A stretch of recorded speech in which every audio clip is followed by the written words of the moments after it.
Hey, you, wake up. It's Saturday morning and it's time to jump on that to do list. But that home improvement project doesn't have to be a chore. Before you jump in, tune in here to About Your House to listen and learn from the most experienced and reputable contractors and service providers in the industry. On today's show, we have David Richardson, retired teacher and process engineer at IFAB Corp. About Your House is brought to you in part by PutToolsInSchools.org, connecting students to tools of the trades and raising awareness of the many career pathways. Also brought to you in part by Carolina Foundation Solutions, a licensed general contractor in North and South Carolina, from the hills to the coast. If you have a problem, they have a solution. So sit back, relax, and enjoy some time with us as we spread a little love. And now, here's your host, Ray Terry.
All righty. Good morning. Happy holiday to everybody. Hope you had a great, beautiful, wonderful Merry Christmas.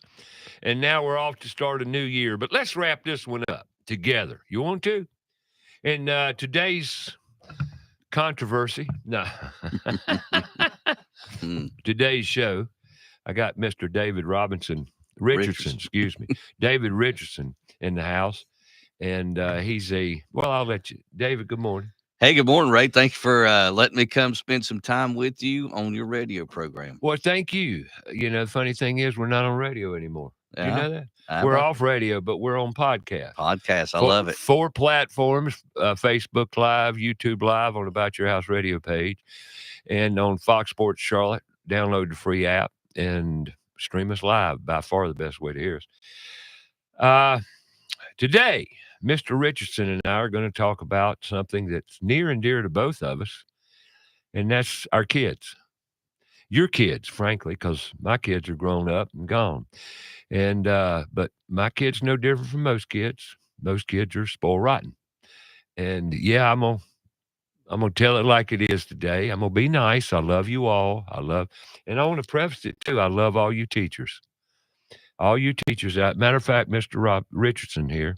I won't call you Robinson. God, I don't know where all that. David Richardson. You taught for how many years? 21 in North Carolina public schools. So here's a 21-year veteran in the public school system. Recently, I'm going to say he's retired. I did retire. You did retire? Yeah. Okay. So he kind of like an early retirement. That's exactly right. I said, see you later. Why did you stop teaching? Well, get into it. Go for it. Well, the two primary reasons is... well, first of all, let's find out where you taught. Okay. You were up in Lincoln County. Yeah, right? I was up in Lincoln County. And there's a Title I middle school up there. So I taught middle and high school, and I taught at they're kind of advanced technical school 1 year. So I was up there, and, great school, great community, great kids. But, the administration of schools in general leaves a lot to be desired. And then I think our model, what we're striving for to do the business model of our education the business system. model of the system. Yes. And it's not doing what we need it to do. So it's not, it's a system that is focused on perpetuating the system, and there's no student success in the system. I hear you. Yeah. I see it. So I just, did But what I could. And did it bother you about the kids? Did you, I mean, no, but yeah, really. I mean, you don't have how many kids you got? I've got 4. You got 4 kids. Yeah. What age kids you got? 36 down to 21. Gotcha. You got a nice spread there. Yeah. I got you. So you got 4 kids, Mm-hmm.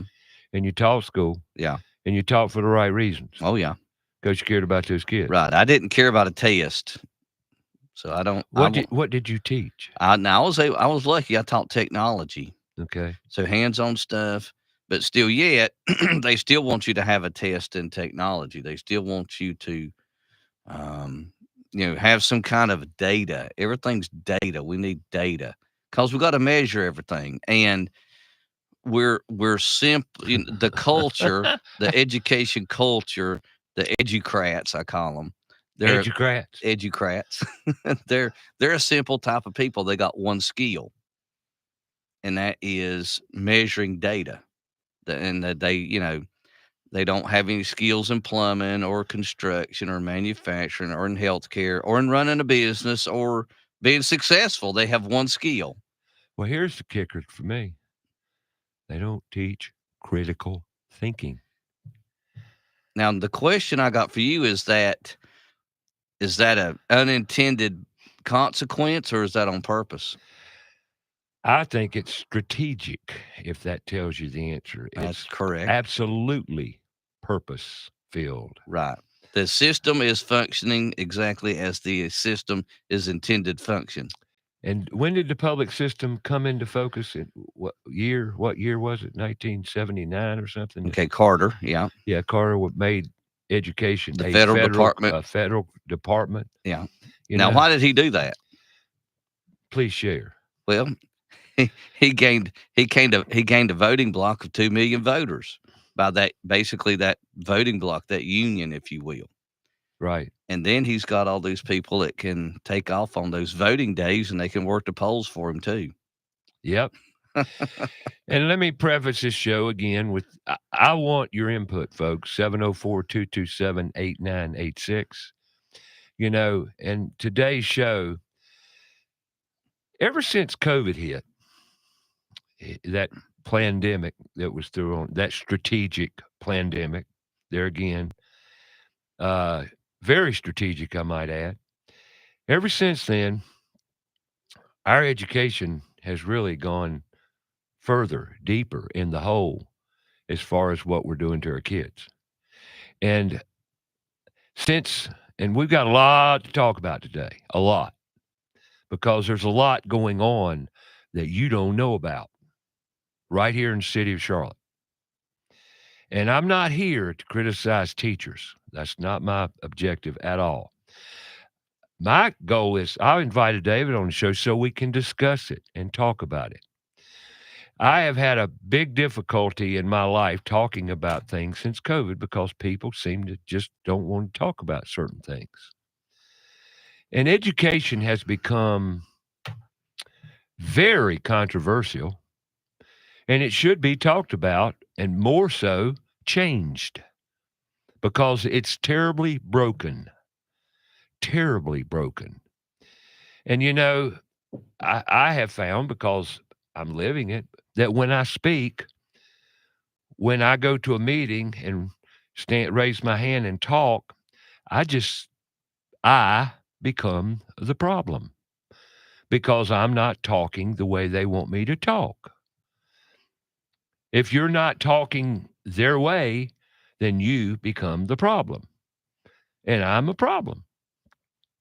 And I know this because when they blackball you and spread the word that you got a big mouth and you don't want to play their way, you're the problem. So we'll just get rid of you. And that's what America does now. If you hadn't witnessed it, you ain't paying attention.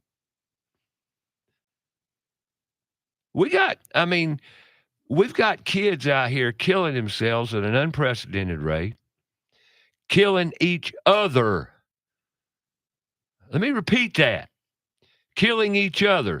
You know, the crime rate in Charlotte, North Carolina was at an all-time high last year. Mm-hmm. All time. Yep. I think we had a record-breaking murder year. Did we not? Right. Record-breaking. Now, what we're talking about here is directly associated with crime, environment, culture. Every bit of our everyday life is affected by our education system or lack thereof. Right. Education is the fundamental. Well, it is our true national deficit. We look at money, we look at trade, we look at jobs, but the fundamental deficit that we have in America is education, and everything else is built on top of that. All the other deficits come from the fundamental deficit of education. And that word, education. Are you educated? Well, what is education exactly? That one's baffled me now for about 5 to 10 years. Mm-hmm. Everybody talks about education. And, you know, I'm not here to upset anybody that's got a college degree and invested their money, but you did that. You signed up for that. Now, if it's not working for you, own it. And let's do something about it collectively. Because as I make my little circles in my life and I speak to 35, 30, 25-year-olds that have been to college and got their degree, and they come out and they still don't know. And I know I use this a lot, and it's no big deal. What do we need to learn to read a tape measure for? But you got a 4-year degree, and you can't read a tape measure. Now, what difference does that make, David? Why do we need to read a tape measure? No, that's just indicative of how broken our system is. Mm-hmm. They can get from 1, 2 to 3 to 4 to 5, 25 to 26, but those little marks in between, Mm-hmm. they're completely lost. Right. Why is this happening? And that goes right along critical thinking. And these kids are not taught to think.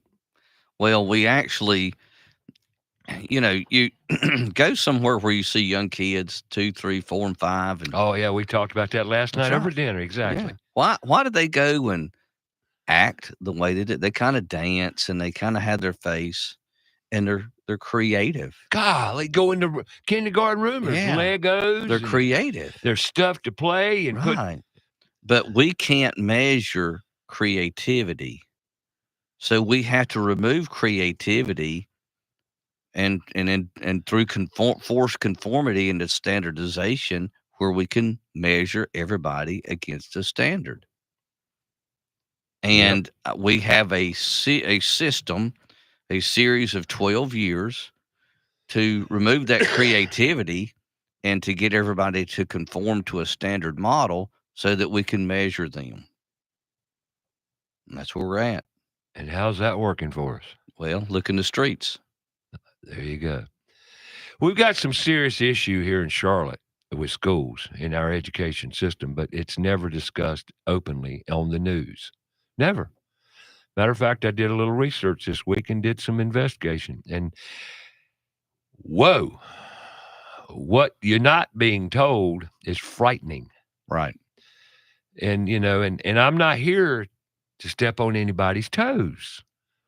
All I want is happy kids, because when you see them happy, when you see them empowered, using their own mind, their own skills, and critical thinking, they back off and say, wow, look what I did. I got a question for you. Sure. Now, let me preface this with another question, philosophical though.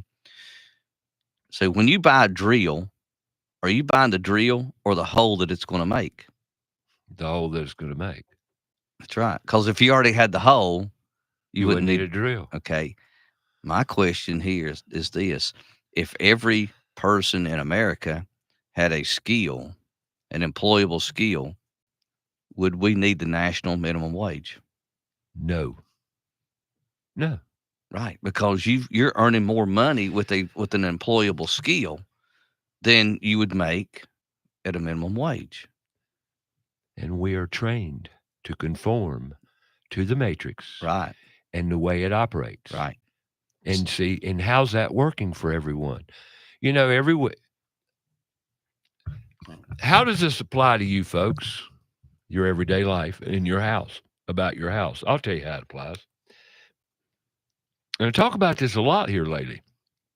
Every phone call I get now, every one, because I took a little survey. I got a little list right here on in my book.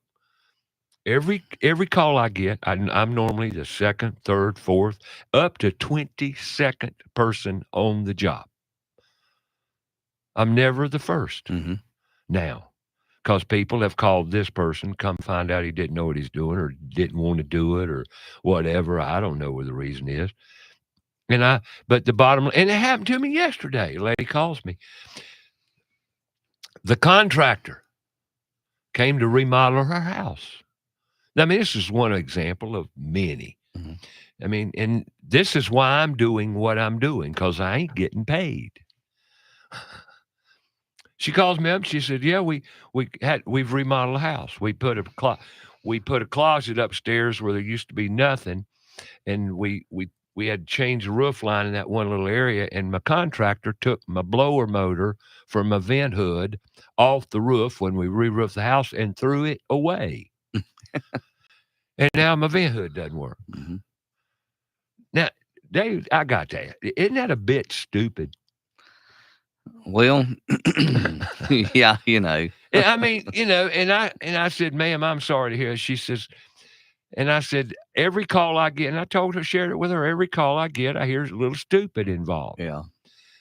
I go out and I'm the fourth person there, and everybody before me could not do the job. Right.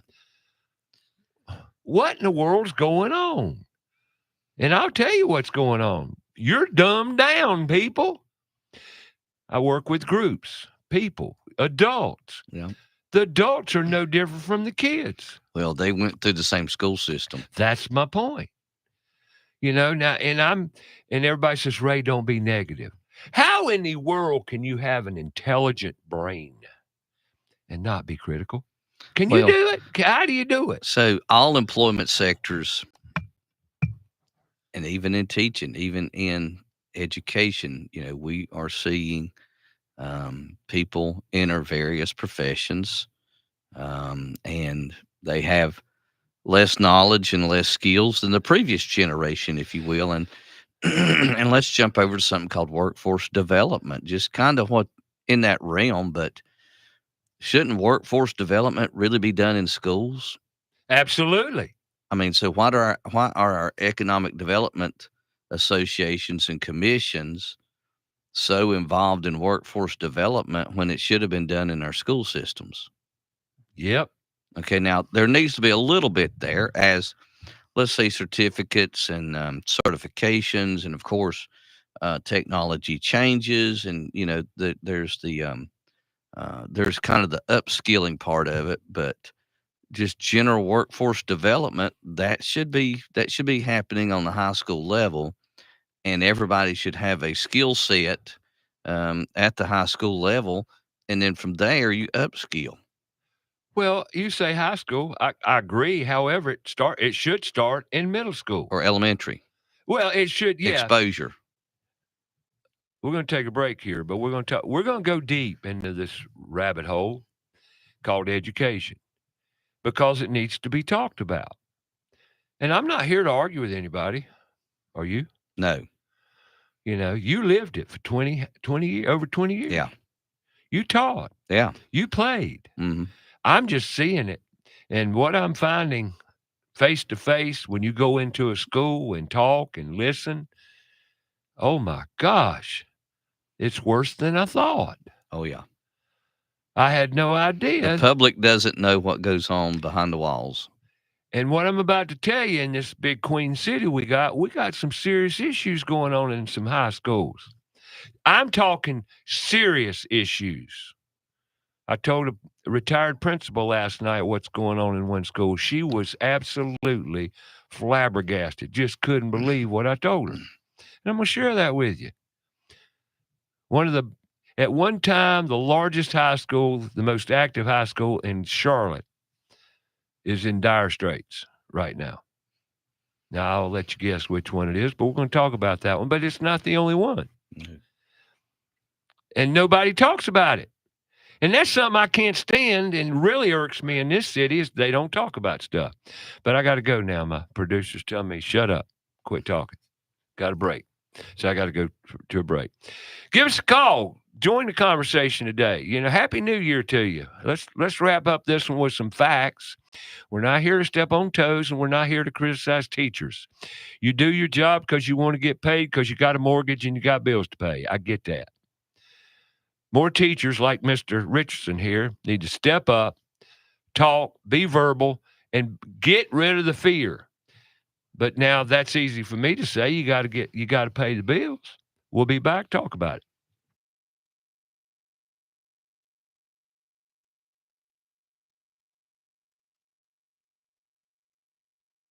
Show, go to our Facebook page, About Your House Radio. We'll be right back after a word from our sponsor. Carolina Foundation Solutions is a family-owned and operated company and a licensed general contractor in North and South Carolina, providing foundation solutions from the mountains to the sandy shores of the coast. At Carolina Foundation Solutions, our objective is to help educate, offer guidance, and provide assistance. With over 200 years of combined experience, our family of experts are ready to help protect and repair your largest investments. If you have a problem, we have a solution. Call 877-883-4626 or online, carolinafoundationsolutions.com. Whether you're building new or remodeling old, let ABS Insulating make it comfortable. ABS Insulating knows the business of comfort. Using the latest products and technology, ABS offers an array of solutions, using fiberglass and spray foam, and all installed by certified technicians. ABS Insulating has been saving energy dollars with great customer service for over 30 years. They're a leader in the industry. Call them today, 704-821-4343 or absinsulating.com. Owens Chimney Systems is known for all professional chimney services since 1989, including chimney cleaning, recommended annually, chimney evaluations and inspections, any and all chimney repairs and restorations, gas fireplace and gas fire log service, furnace cleaning, cleaning out one of the most overlooked appliances in the home. Get it done right the first time. That's Owens Chimney Systems at 704-554-9595. Or you can visit us online at owenschimneysystems.com. Have a comment or question for the show? Call us 704-227-8986. That's 704-227-8986. Now, back to the show.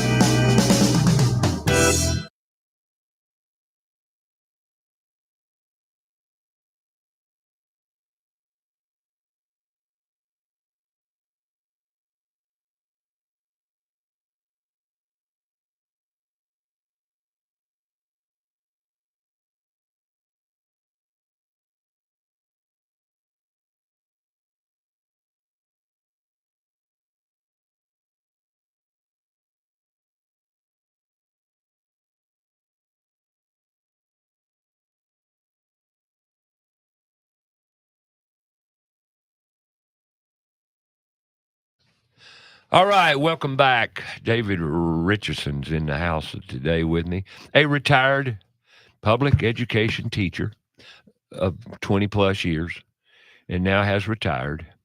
And I got a question for you real quick before we go any further. Yes, sir. Why? Why does this ruffle your feathers? I mean, here you are retired. You don't have to fight this fight. You ain't getting paid for your efforts. No. It has nothing to do with money. Right. But why you do it? Because you're on LinkedIn. You can look this man up on LinkedIn, David Richardson, and he's pretty blunt and forthright with his facts. Yeah. And his passion. Yeah. But why?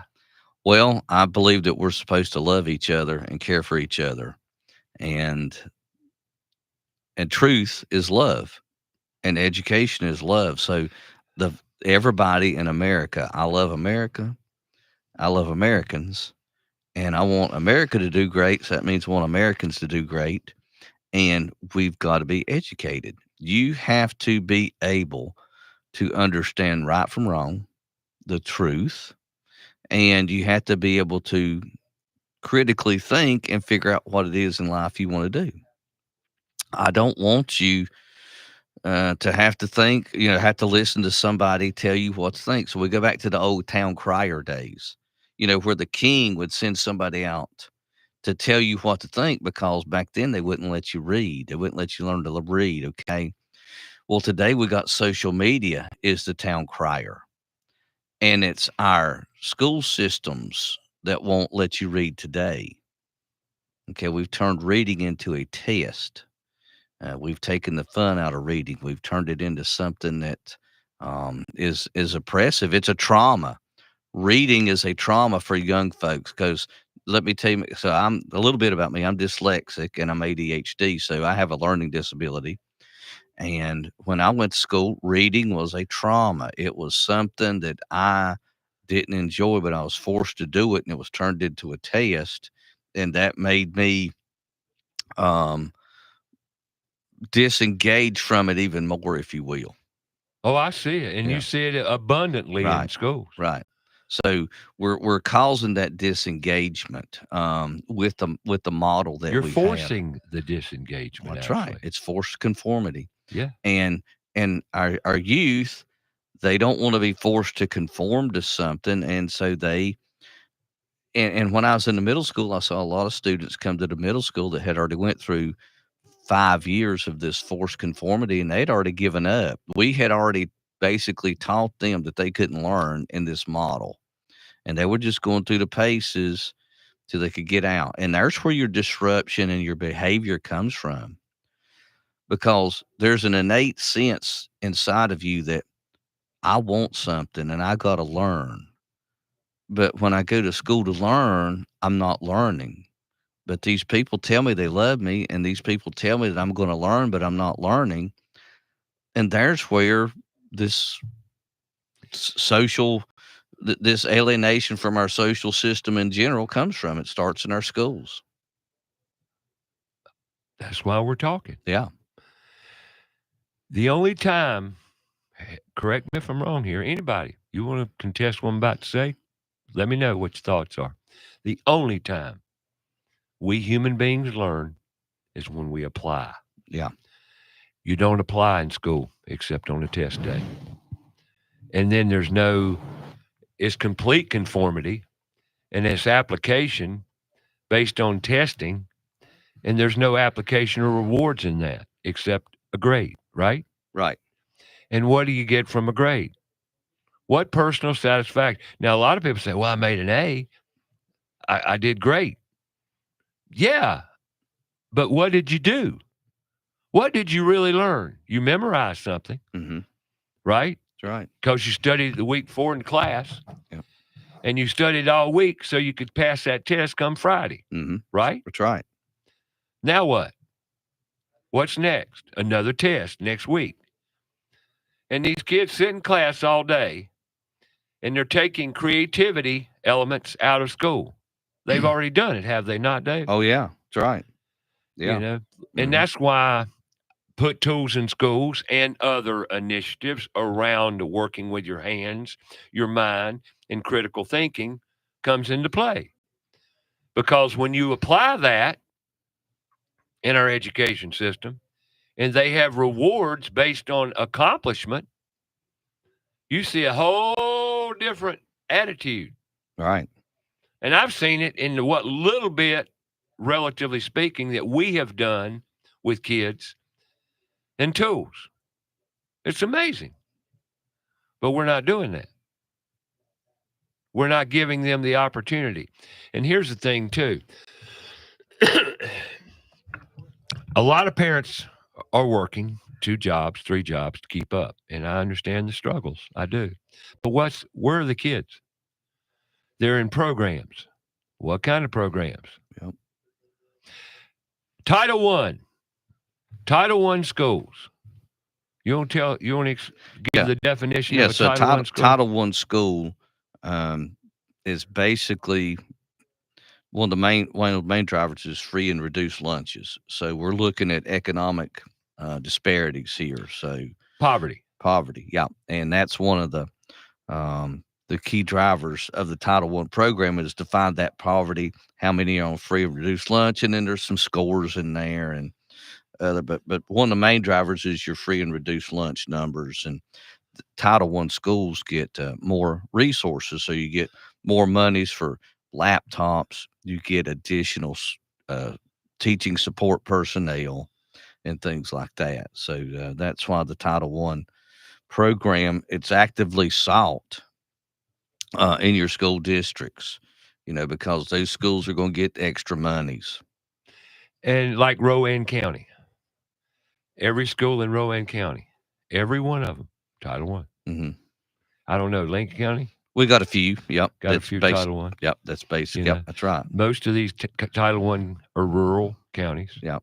And Title I schools in Charlotte are all in the Crescent. Yep. That's right. In the Crescent, if you don't know about Charlotte, if you took a radar sweep from East Mecklenburg over off Monroe Road, and you started going north and keep going north up around Huntersville area, back along, going west, all the way over to West Mecklenburg. Mm-hmm. That's right. That's where all your Title I's are. Right. By design. Mm-hmm. Right. I might add. See, I've lived here my whole life. Yeah. And I've watched it. Mm-hmm. And I've watched how all this is migrated up to the northern sector of Mecklenburg County. Yeah. Am I right? Oh, yeah. It's really obvious. So where are your Title I school? Where are your biggest problematic schools? Yeah. In the Title I, in the northern crescent of Charlotte-Mecklenburg school system. Mm-hmm. Now, if I'm wrong, please let me know. And I'm telling people this because these schools have become, and please don't misunderstand. Well, I'm just going to tell you know what a coal pile is? A coal is a brick that you can't use because it's baked, warped, it's imperfect. Yeah. It's not a good-looking brick. It just won't function. It's just not going to look good on the front of this house. That's so right. we got to throw it in the pile. Mm-hmm. The coal pile. The coal pile is used for fill in places where you can, like a foundation below grade, that sort of thing, where you can hide your coals. It seems to be, and I've watched it for many years, that the trades, working with your hands, is less than. Have we not done that, David? Oh, yeah, that's right. We've made working with your hands and your mind less than. Mm-hmm. You don't want to be, I don't want my son to be a plumber. Oh, why not? What if he wants to be a plumber? Yeah. I don't want him to work with his hands. I don't want him. Well, one thing, it ain't your life. Should we not expose our kids to the full menu?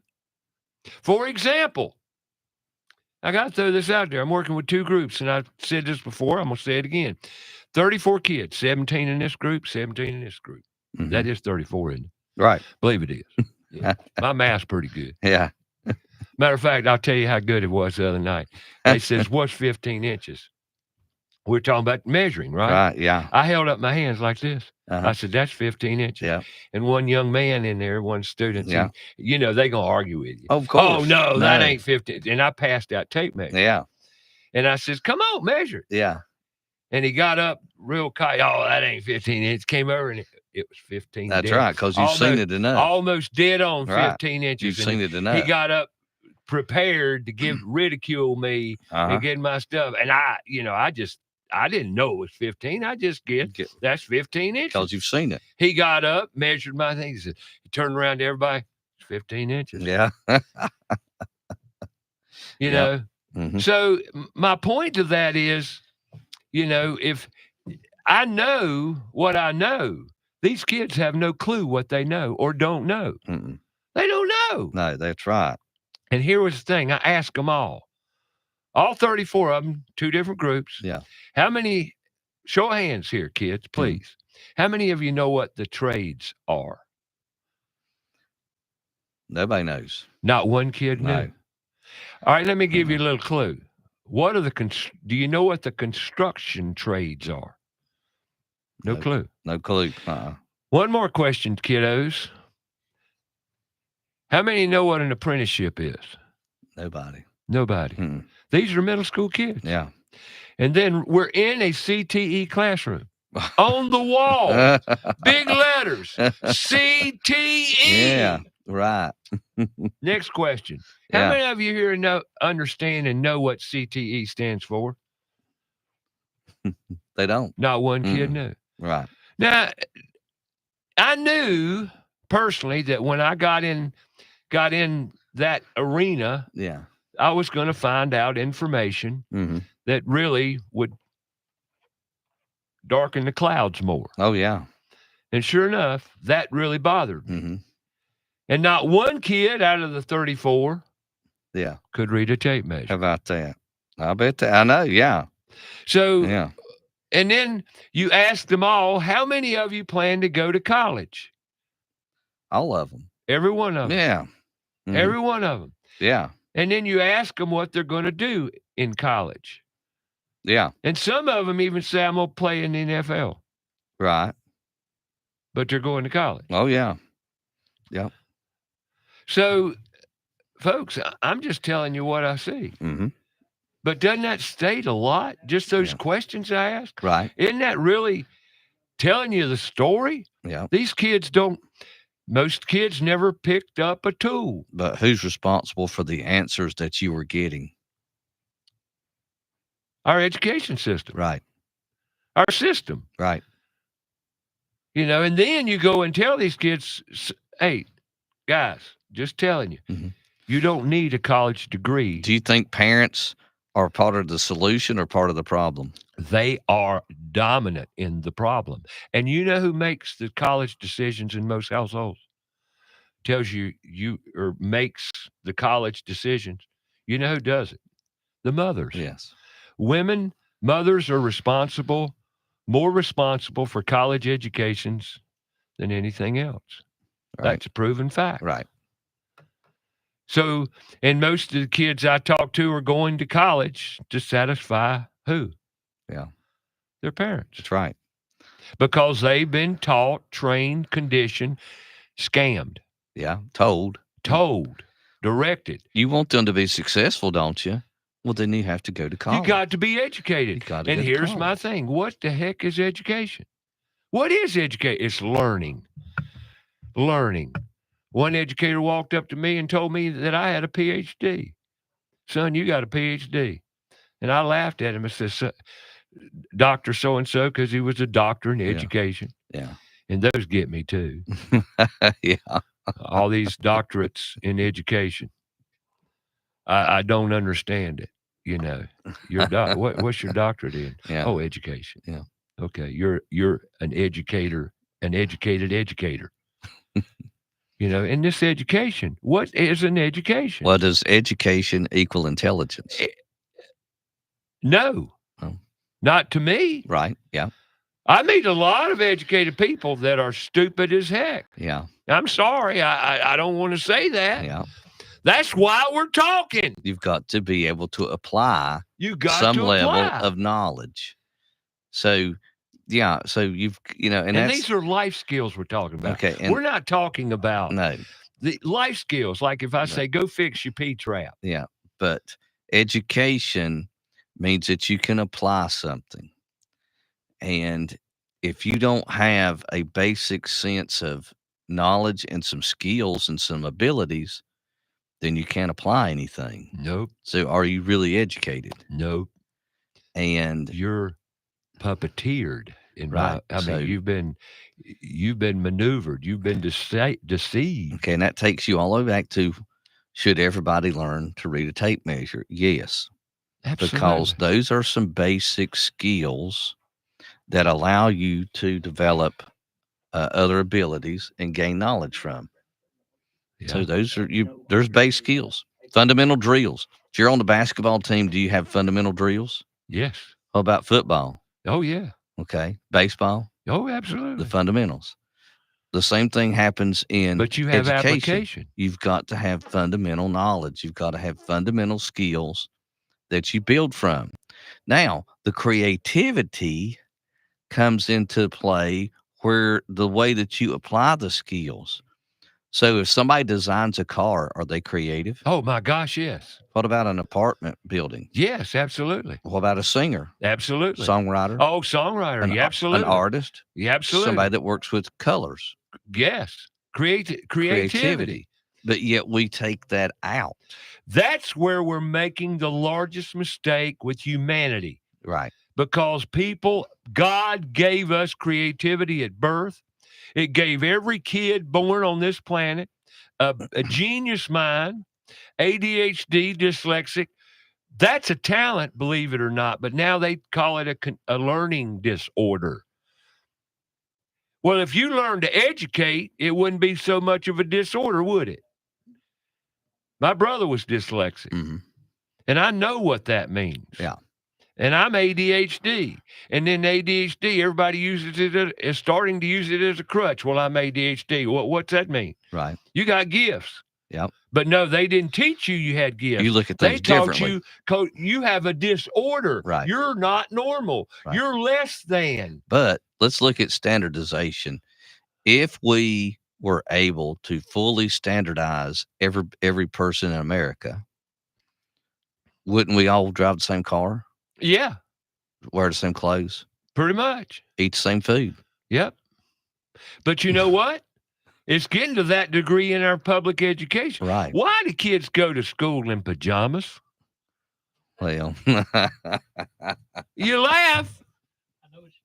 You laugh. Same reason they go to Walmart in pajamas. Right? But Dave, am I right or wrong? You were a teacher. Oh, yeah, you're right. Yeah. I mean, I got to school. I was blown away. Now, look. Well, who am I to set the standards? Parents? It starts at home. It starts at home. Yeah, it starts at home. Now, but there's two sides of that coin. When you say it starts at home, yes, it does. And then a lot of educators get on their soapbox and say, well, see, it starts at home. And that's why we can't trust parents to raise your children. That's why we have to raise your children.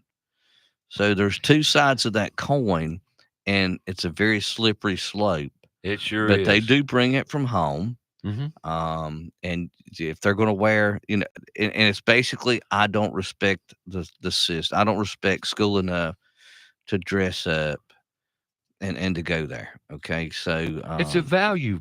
It's a value. Yep. It's a simple life value. Right. But we don't, it's but there's no respect there. The respect's out the window. Mm-hmm. It truly is. And it's really a big issue. When you got teachers walking out unprecedented numbers, you hadn't heard it on the news, have you? You ain't heard of this. Every now and then you hear there's a teacher problem. Yeah. Right? You do. Yeah. But there's, once again, we've lost sense of community around our schools and our community. Oh, yeah. Big time. These are community issues to the degree when you got crime in your schools, big crime. And nothing to be done about it. And nothing's being done about it. Nothing's even being acknowledged about it openly to the community and the public. Isn't that a bit concerning? Yeah. But it's going on right here in this city. Yeah. And it's critical. Yep.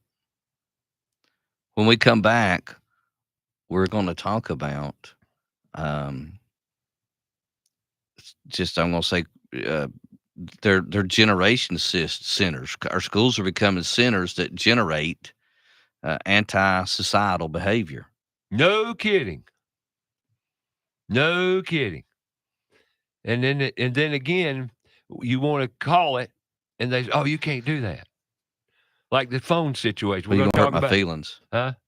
You're going to hurt my feelings. I don't care. You get over it. And see, that's called tough love. Where is tough love gone? Where is tough love? I need a safe space. You need a safe space? I'll give you a safe space. Yeah. Come on, let's go. All right. We're going to take a break here. Come back and talk more education. Happy New Year, everybody. Yeah, we're going to make it a great 2025. We're going to get kids with hammers and screwdrivers and screw guns and paintbrushes and caulk and gun, and we're going to make a success out of them. Because when the kid can go out and make $250, $300 a day working with his hands and mind, they'd wake up and say, oh, but don't chase the money, chase the opportunity and the purpose. And then you're going to do something. We don't teach that either, do we? No. Well, we don't teach happy. We're going to talk all about it, but we want to spread some love. And really, this is love for our kids because I love them. They are fantastic just to see them light up. We'll be right back.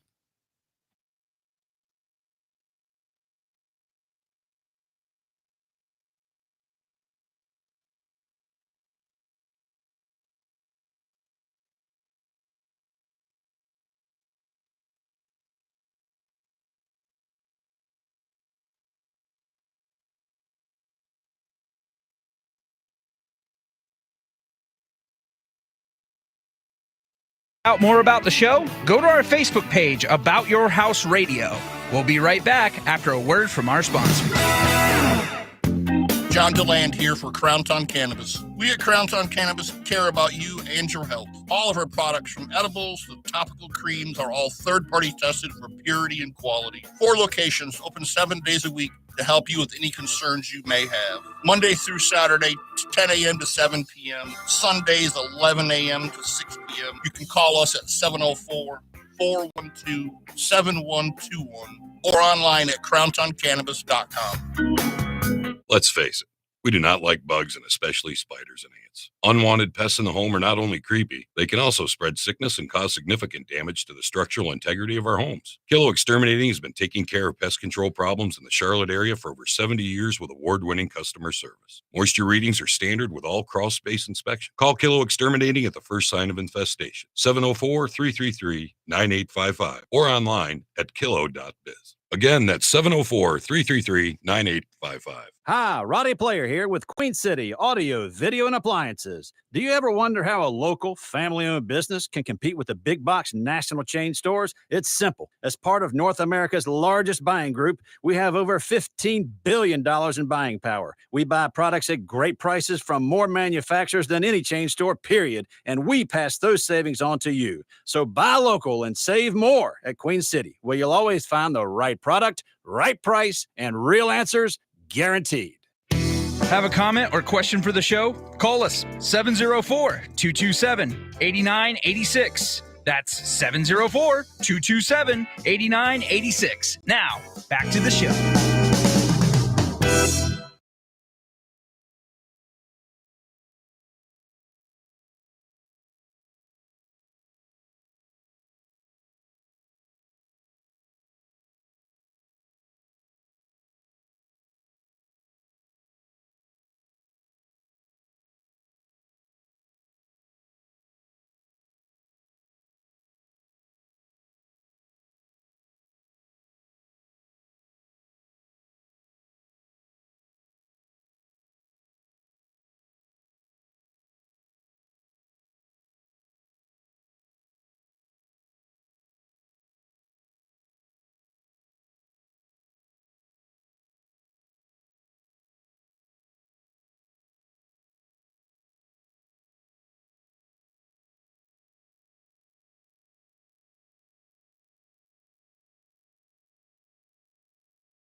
All right, welcome back to About Your House, heard every Saturday, 8 to 11 a.m., right here on Fox Sports Charlotte. Download the free app. Share it with your neighbors. Let's get into the community. As we enter 2025, let's get more community-oriented. Let's come together as a city and help our kids. They need help big time. And, as we speak here, we're going to talk about I've got educators out there that will sit here and get upset with me by my statements. And these aren't my statements. These aren't my statements. I read and do research. I'm not here to be right. I'm here to give you information. Now, whether you like the information, I don't care. It is what it is. Right. Top heavy. Every bit of what I see, there's top heavy. What I mean by top heavy. In our system, our Charlotte-Mecklenburg school system, there are so many chiefs and way not enough Indians. Yeah. And even that you get amongst them and they'll even talk about it. Well, he's head of this and he's head of this and he's head of this. Right. And that department heads this. Everybody's got a boss. Right. And it's just a bunch of people, educated people, talking about educating, making sure they're going to get all the data right. And the kids, well, tell me how much. Okay, yeah. There was a study done over the last 30 years. The increase in students, the number of students in our schools has risen 0.5% over the last 30 years. However, our educational administrators has risen 700%. So why do we need an increase of 700% for an increase of 0.5% of students? Right. Also, 2022 data, educational spending in the United States, and this is elementary and secondary, which means high school or K-12, adjusted for inflation was $767.8 billion. That's every year. That's not over 10 years. That's every $767.8 billion. And then you can't get any of that money into the teacher paychecks. You can't get any of that money into the school classroom. Where's that money going? So I don't think we need to pay more taxes. No. I think we need to utilize that money appropriately, and we need to put it into systems that go straight to the teachers, that go straight into the classrooms, that go straight into student success. Right. And like that educational lottery thing that we were going to get so much money back. Oh, we're going to get a lot. Yeah. That's a lie. A lie. You know where it goes. I figured it out. Yeah. And I might be wrong about this one. You can argue with me if you want, but I've done research by simple observation in it, and it's just real easy. How many college campuses do you go around that they're not building? Oh, yeah.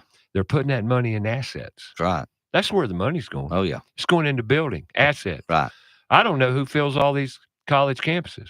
Well, they ain't full. No. Can't be. But you got to look at college. Like Harvard, I know it's private, but they got a $40 billion endowment. $40 billion. But, colleges, it's a great system because they get to dip out of two buckets. Well, actually, multiple. They get to dip out of the mom and daddy bucket. They dip out of the federal bucket. They dip out of the state bucket. And then they're hooked to all big corporations to be funded and get all to push their agenda. Right. That's right. So, the colleges, I mean, that's just a money big cash cow. I think they got more money flying around in NASCAR. You're right. Yeah. Our education system, and this is the biggie. Yeah. Has turned into a big cash cow. Yeah. You think NASCAR throws a bunch of money around? Well, shoot. Or NFL or just like in teaching, the drivers and the teams, they're struggling. Right. They're barely making it based on what NASCAR puts in front of them, but who's making the money? That's right. The big boys. Yeah, you think they just like administration in education. Yeah. You got all these administrators making big bucks, but where are the teachers? Yeah, they're like, hold my beer. Hold my beer. Yeah, I'll show you how to make more money. Just get an education. And then that's part of the problem. And the educators are trying to get better jobs, meaning get up to administration, so their paychecks will get bigger so they can live a better life. Oh, yeah. I get it. Oh, yeah. But in the meantime, that revolving door every year that this principal, he ain't here no more. Right. Where'd he go? Oh, he's over so-and-so. He got moved up. Moved up. Yeah. And then we got a new principal. Well, how long does it take a new principal to acclimate to a school? Well, quite a while. Yeah. Yeah. Several years. Exactly. Yeah. So we've got this turnover that I see over and over and over again, and it just keeps on. Like superintendents. How many superintendents have we had in the past decade? Oh, yeah. and dare you say anything negative. Right. Dare you. Yeah. Well, what are we going to do? And Charlotte was what, 50th or 48th in upward mobility, 5-10 years ago I heard about it? Mhm. Have we changed it? Yeah. Has it gotten any better? No. Yeah. Talk, talk, talk, talk, talk. Talk, talk, talk, talk. Talk, talk, talk, talk, talk. They're NATO. Yeah, they talk. No action, talk only. Yeah. And dare you oppose me? Look, I want me. It doesn't matter what I want, but I love happy people. Right. And in today's workforce, do you find many happy people? No. You don't, do you? No. That's part of what we're talking about here. How do you give a child that, and you say, what are you going to be when you grow up? They'll tell you what they're going to be. Mm-hmm. What does success mean to you? Right. They don't even know what success is. No. They have no clue. Right. They think it's a big bank account. Right. What's the most important thing in our lives, kids? Money. Right. Is that the most important thing in your life? Not mine. Right. Now, granted, we all got to have it. Oh, yeah. We need it. Got to pay the bills. But it's out of control, too. Right. As we've stated here today. Mm-hmm. Money, money, money, money, money, money. Yeah. Well, what's the fundamental? Let me ask you this then. What's the fundamental thing that should come from education or from learning or from teaching? What do you think that every person that goes through an education system, what's the one basic thing that they should get out of that? Purpose. Okay, yeah, kind of. God, for me, Mm-hmm. I mean, I think we're all put on the planet to serve. Yeah. How do you serve if you can't do? Mm-hmm. Right? Right. Like right now after Hurricane Helene came through the hills. Yeah. Look at what we need up there. That's right. We need every bit of the infrastructure. Mm-hmm.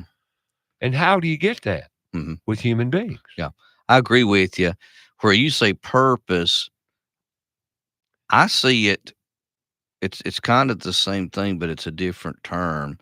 And education should allow each individual to build a belief in themselves or a self-confidence. Self-worth. Exactly. Okay. If I'm worth something, I'm going to respect myself. Yeah. And if I respect myself, then I can start to respect others. And I can respect other opinions and I can respect other ideas. But that's what education should be establishing. We've got to get these students to where they have a self-worth, where they have a belief in themselves. And so you see these and I just talked about a while ago, respect. Students don't respect the school system. They don't respect their parents. They don't respect the police or authority. They don't respect nothing because they don't respect themselves. I couldn't agree more. Education is what establishes that respect. You think about this when you were young, and we're talking about creativeness, and you're kindergarten, you're a first grade kid, and you did this little old exercise in class, and you made this little trinket or whatever it was. And what does that kid do? They immediately run home and show it to mom and dad. Look what I did in school today. But we take that creativity out. And see, when that kid brings that trinket or whatever it was, I'm not trying to diminish its value because its value is immense and it may have only cost a dime. Maybe they colored something on a piece of paper. But at that point in time, that student, that young person has worth. They have belief in themselves. They're proud. They're proud. They're empowered. They're empowered. That is the most precious gift you can give a kid. And that's what education is supposed to do. That's the point. And we build on that. We build on that. So the next time you bring something home, it's made out of wood. The next time you bring something home, it's made out of metal. The next time you bring something home, it's welded together. And before long, you bring home a car or a house. And so, but education has got to instill a sense of self-worth, a value. And these folks that go and burn our cities down, they went to school. How can you go to our public schools and act and think that way? I couldn't agree more. See, the problem is much deeper. much deeper than the trades. Right, of course. The yeah. trades is just a symptom. The trades is a great form to fix the problem. Right. We got to take a top of the hour break here. We're going to come back, talk to David Richardson and some more about, well, the state of our education in whole. This isn't just about Charlotte. It's about our nation. Because when I get in these conversations across the nation, Ray, it's that way everywhere to some degree. Yeah. So this isn't localized, okay? But we can only deal with what we know here. That's all I can do because it's all I know. We'll be back. More About Your House coming your way right here on Fox Sports Charlotte.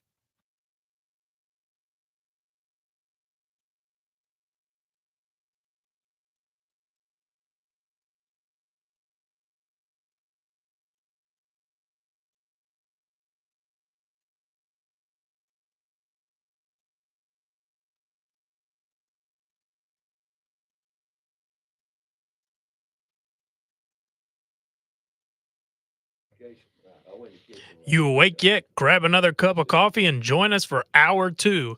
This is David Richardson, retired teacher and process engineer at IFABCORP, talking trades and the education landscape and what that looks like.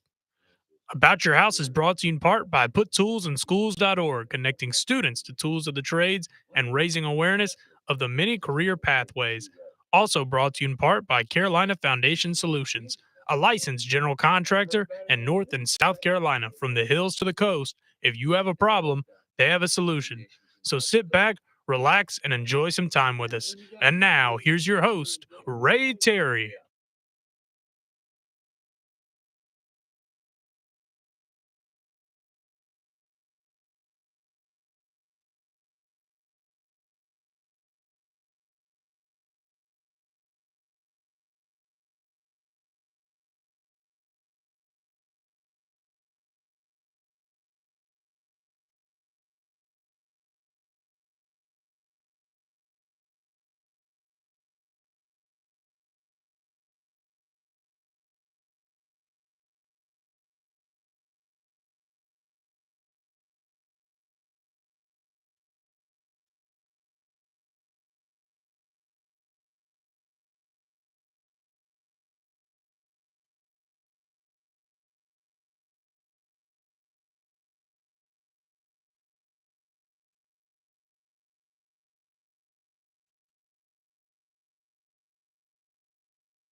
Yes, sir.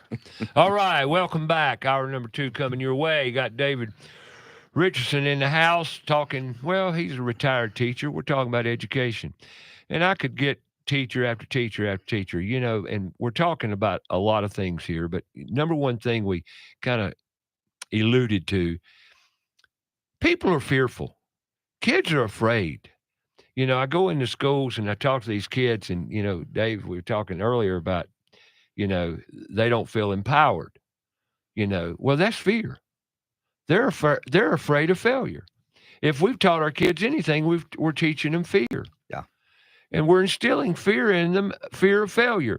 And here again, you know, the only time we learn is when we apply and fail. Notice that little addition I put there? Right. You don't really learn until you mess something up, Right. do you? No. That's application. That's right. Now, you do learn when you do something and do it well, and you sit back and say, look, oh, yeah. But you don't learn as much. No. The times when you learn is when you fail. Right. Unless you're damn good at what you do, and you go in you with pride and confidence and empowerment, and you go do it. So let's talk about what's going on inside our school buildings, Ray Terry. I hear that you've got some information about the kind of the climate inside the schools with our teachers and our administrators. if you're alluding to the school systems in Charlotte, Yes, problems. in general, yeah.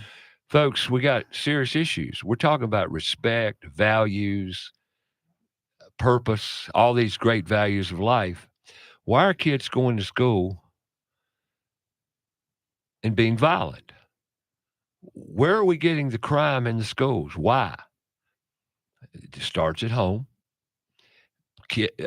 Our education system is not there to babysit or control.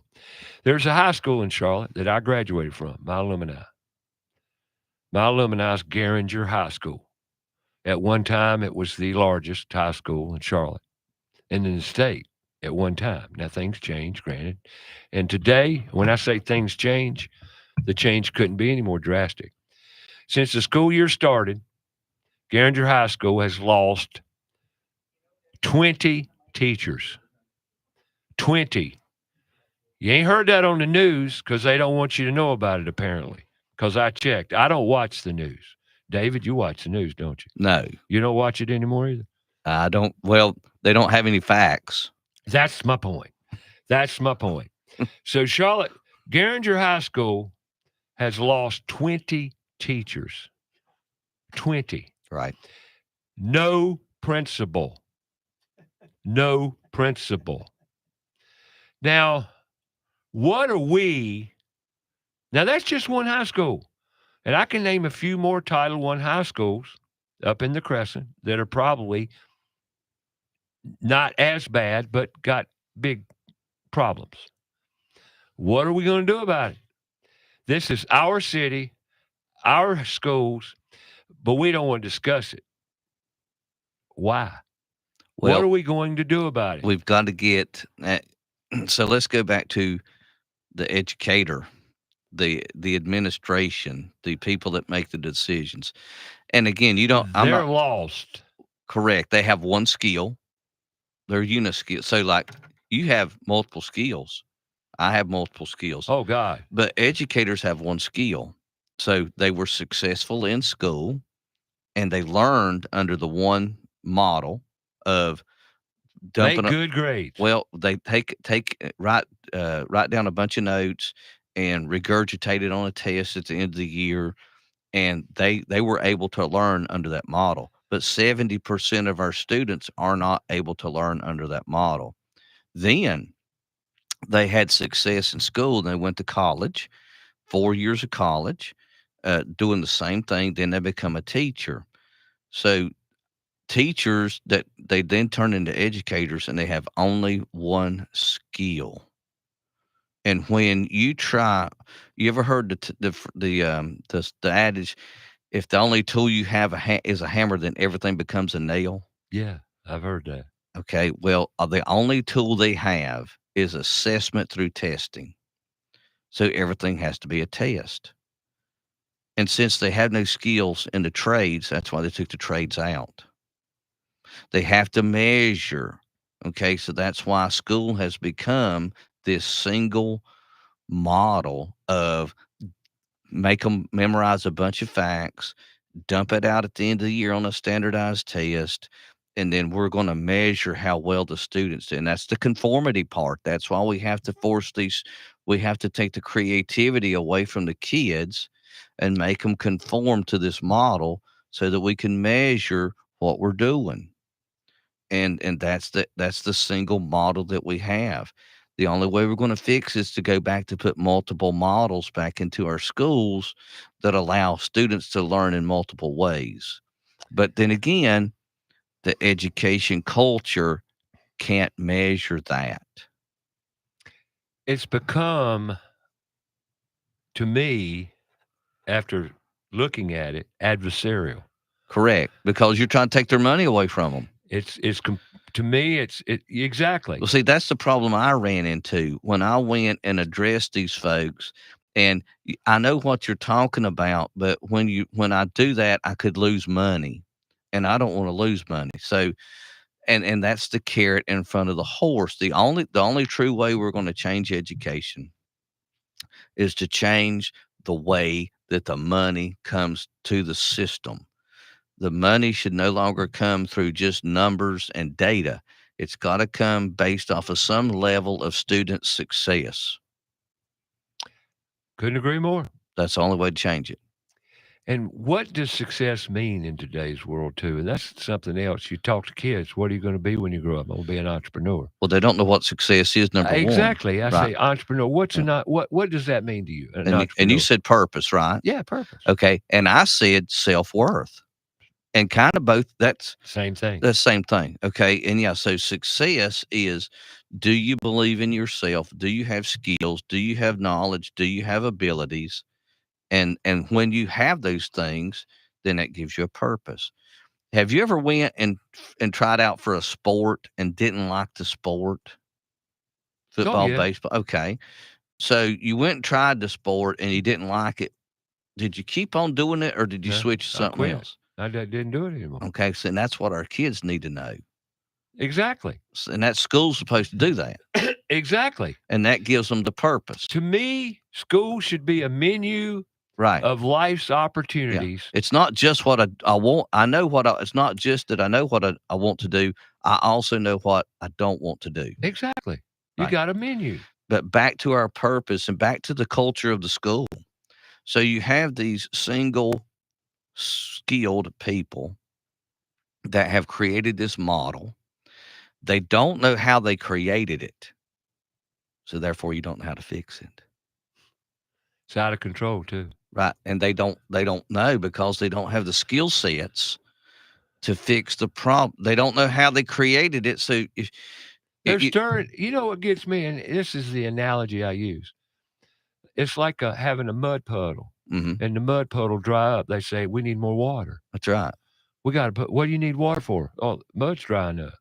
We got to make it muddy. That's exactly what they do. Right. They just keep muddying the water. Yeah. You know, God bless them. You know, I really, you know, but there's another problem to all of this. If the educators can't do it, who can? Well, industry must get involved. You're involved. Right. You're industry. You're Right. advanced manufacturing, Right. aren't you? Mhm. Isn't that what your category you go into? Yeah. Right? Yep. So if industry doesn't step up, but industry in this area that I live in, this part of the country, there's this division. Yeah. There's no collaboration to any great deal. And the only time there is in our school system is when you have someone in that school teaching a trade or hands-on purpose, field, creativity, field, direction in CTE. Mhm. In other words, a carpentry class, an electrical class, a masonry class. Now, with that being said, and you're correct, however, the education culture doesn't allow a lot of that collaboration to happen. I know. They keep you at bay. They keep you off to a distance. They want you to be involved. They want your money, but they don't want you in there to the level where you start to change the culture of the school. No kidding. And that's where I'm going back to this culture inside the school. And it's created by people that have one skill. And how are you going to teach people to have a successful job when you've never had a job yourself? And I'm not saying teaching's not a job, but you see what I'm talking about. Sure I do. A job in the outside of the public realm. So you want to teach people to have a job in an area that you've never held a job. That's like me. I've never flown an airplane, but I'm going to teach you how to fly tomorrow. Right. How? How? You can't do that. So it's back inside the culture. So our kids are disenfranchised in our schools. They are forced to come to school. It's a law. Forced, Got to. And then they're forced to conform to a standardized model. Yeah. They become disengaged. And this is the way that they communicate. And we don't even, let me tell you something, Fred. We don't even teach human rights in school anymore. I know. Okay. So you're not taught to read. You're not taught how to communicate. Or till time on a dial clock. Well, but I'm sorry. I yeah, threw but that in there. back to the human rights thing. So when you come to this place and you detest it, you're just disenfranchised. Why am I here? And you start acting the way that you act inside the school building. And then there's the teachers. The teachers are now the social workers or the referees, if you will. So they've got to keep classroom management. Can't call home because mom and dad don't want to hear it. And so really all of the stress, all of the failure of the system is placed on the shoulders of the teachers. And if you don't have good scores, You're good not data, a good teacher. you're not a good teacher, and we're not going to pay you as much. The teachers today are the scapegoats. I agree more, and I'm here to Teachers support. are the scapegoats. I'm here to support teachers. I was very hurt when you called me that day and said, Ray, I'm walking out. I'm done. Yeah. I can't do it anymore. Right.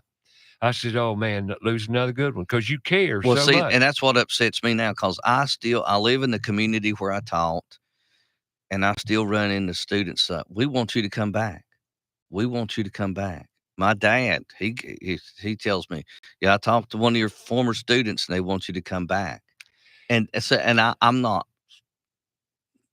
trying to whatever. That happens to a lot of teachers that I talk to. I know. They're leaving because of the policy, because they're the scapegoats, because the system is against them. And they're tired of fighting. And then the people that want to just suffer through the 30 years to get their full retirement, they're like, I know it's not working, but hey, I'm just here to get my money. And that's not the way it should be. That's the big broken part of it is the money. Right, that's the culture in the school. Okay, so the teachers are the scapegoats. And then you got the administration. They want the money too, the education money, the federal and the state monies, and they have to do a series of things. They have to play that game. They have to play the game. That's right. And if they move outside of the game, right, the game rules, if you will, then they stand a chance of losing money or their job. Yeah.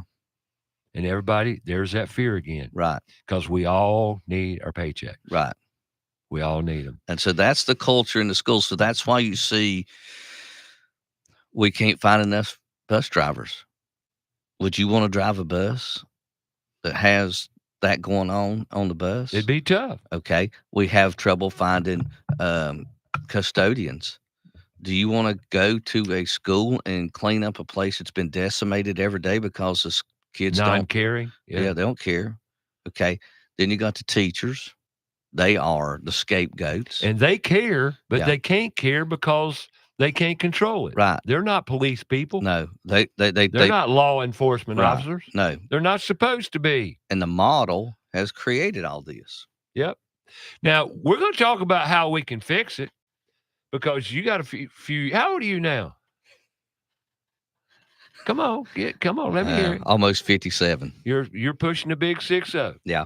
Okay, so you got a little experience under your belt. I've been in trouble before. Called life, Yeah. We all got bumps, and bruises getting here. We do have some ideas as far as solutions. Matter of fact, proven. Our buddy Keith Olson over in Independence High School, Charlotte, North Carolina, he's headed in the right direction, and I'll explain more. I have before, but we're going to do it again. We're going to beat this horse till we get it off the playing field. Yeah. We're going to bring a new playing field up because it's got to happen. Yeah. And we're going to look at 2025 and make some progress, hopefully. Yeah. Not me, we. Yeah. This is a we thing. We'll be back to talk about it.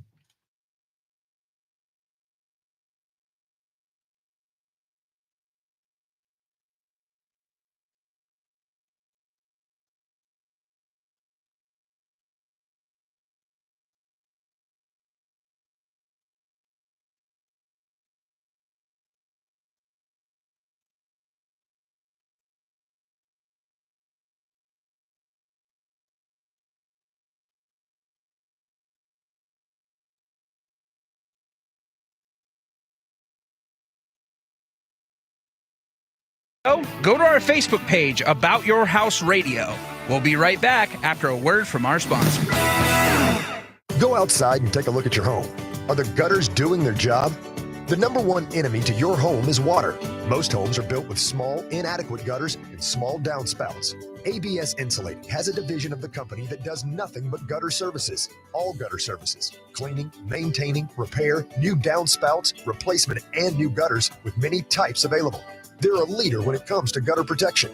Call ABS Insulating today, 704-821-4343 or absinsulating.com. Hi, Roddy Player here with Queen City Audio, Video, and Appliances. Do you ever wonder how a local, family-owned business can compete with the big box national chain stores? It's simple. As part of North America's largest buying group, we have over $15 billion in buying power. We buy products at great prices from more manufacturers than any chain store, period, and we pass those savings on to you. So buy local and save more at Queen City, where you'll always find the right product, right price, and real answers guaranteed. The professionals at Kilo Exterminating Company have over 70 years of experience in pest control. Throughout the years, they always pride themselves on maintaining the highest standard of quality and customer service, with every technician being state certified. And moisture readings are standard with every inspection.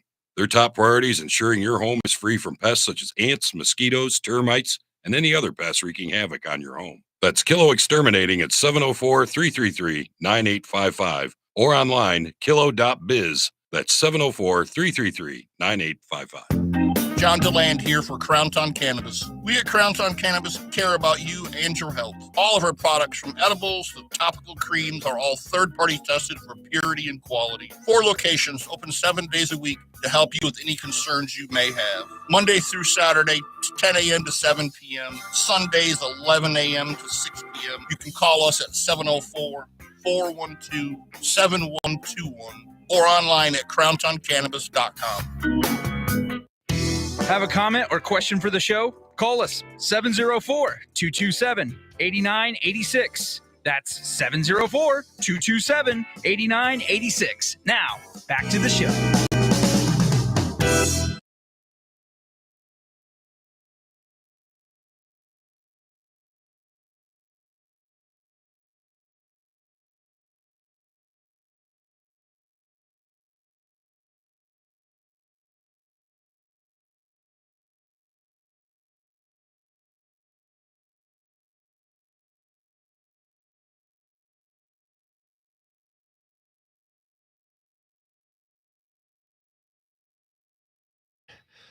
All right, welcome back to About Your House here on Fox Sports Charlotte. Every Saturday, got David Richardson in the house this morning as we move into the year 2025. Happy New Year to everybody. I hope it's a great new year. When you go out, just behave yourself. Act a little like you got a little sense. Yeah. Let's celebrate and bring in the new year. Today, we're talking about our education system, and it's broke. Mm-hmm. And you said something a minute ago to me. We talked a minute, and you said we got to put relevance back in the school. Right. Explain. Well, relevancy. Something has to be relevant to anybody. What sport did you play when you were in high school? I loved basketball, but I ran track. Okay. So was basketball relevant to you? Yeah, I enjoyed it. You spent time? I was 6'1". I could jump good. I played decent basketball. Did you spend your own time to try to get better? Yeah, everything I did, I wanted to be great at. Okay. If I couldn't be great, I didn't do it. Like baseball. I don't like baseball. Okay. But relevance. Now, have you ever seen a young person, and maybe you did this yourself, that fixed up their car? Oh, yeah. Made modifications to the car. My bicycle. Or bicycle. Bicycle, computer. Man. Yeah. Gaming system. Well, I don't do all that. But I'm just saying, exactly. in general, why do they do that? Because it's relevant. It's relevant it's something to their they want life. to do. They want to do it. They have a passion for it, maybe. That's right. Yeah. Well, what if they had a passion for education?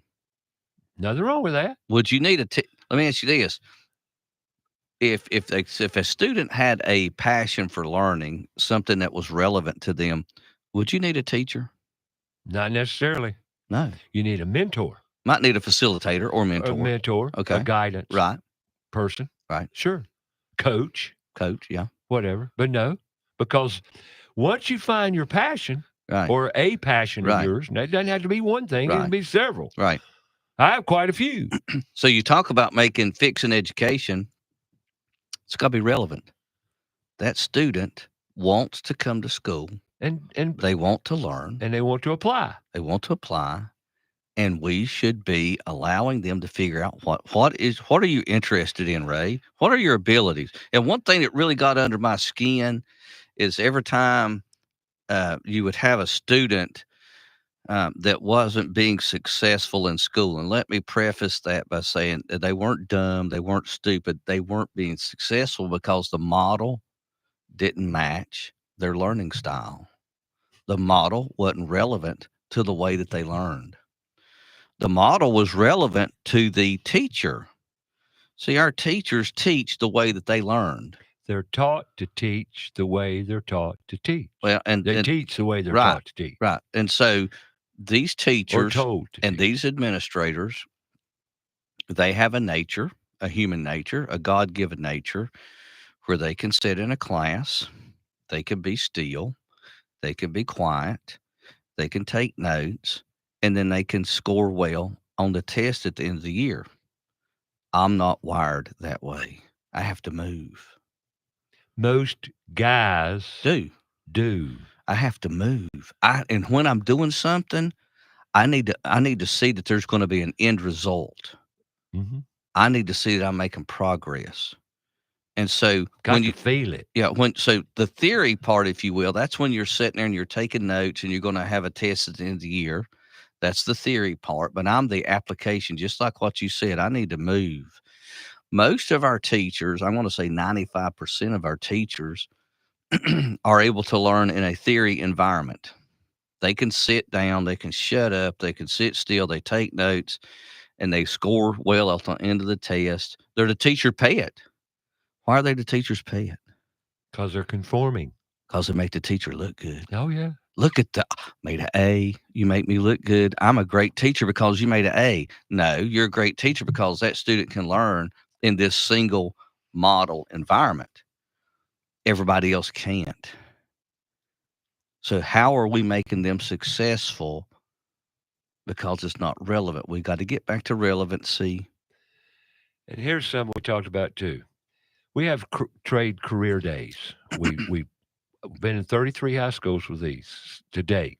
Didn't do any in Charlotte-Mecklenburg last year. Right. Last semester, excuse me, this past semester. Why?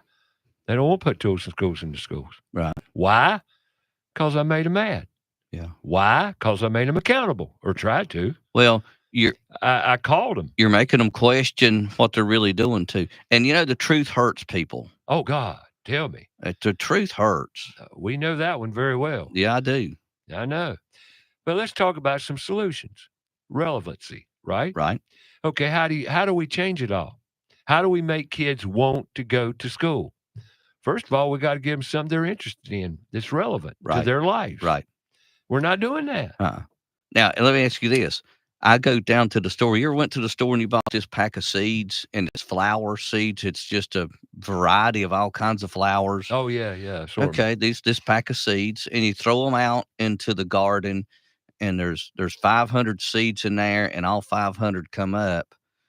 Do you expect all 500 of those seeds to be blue irises?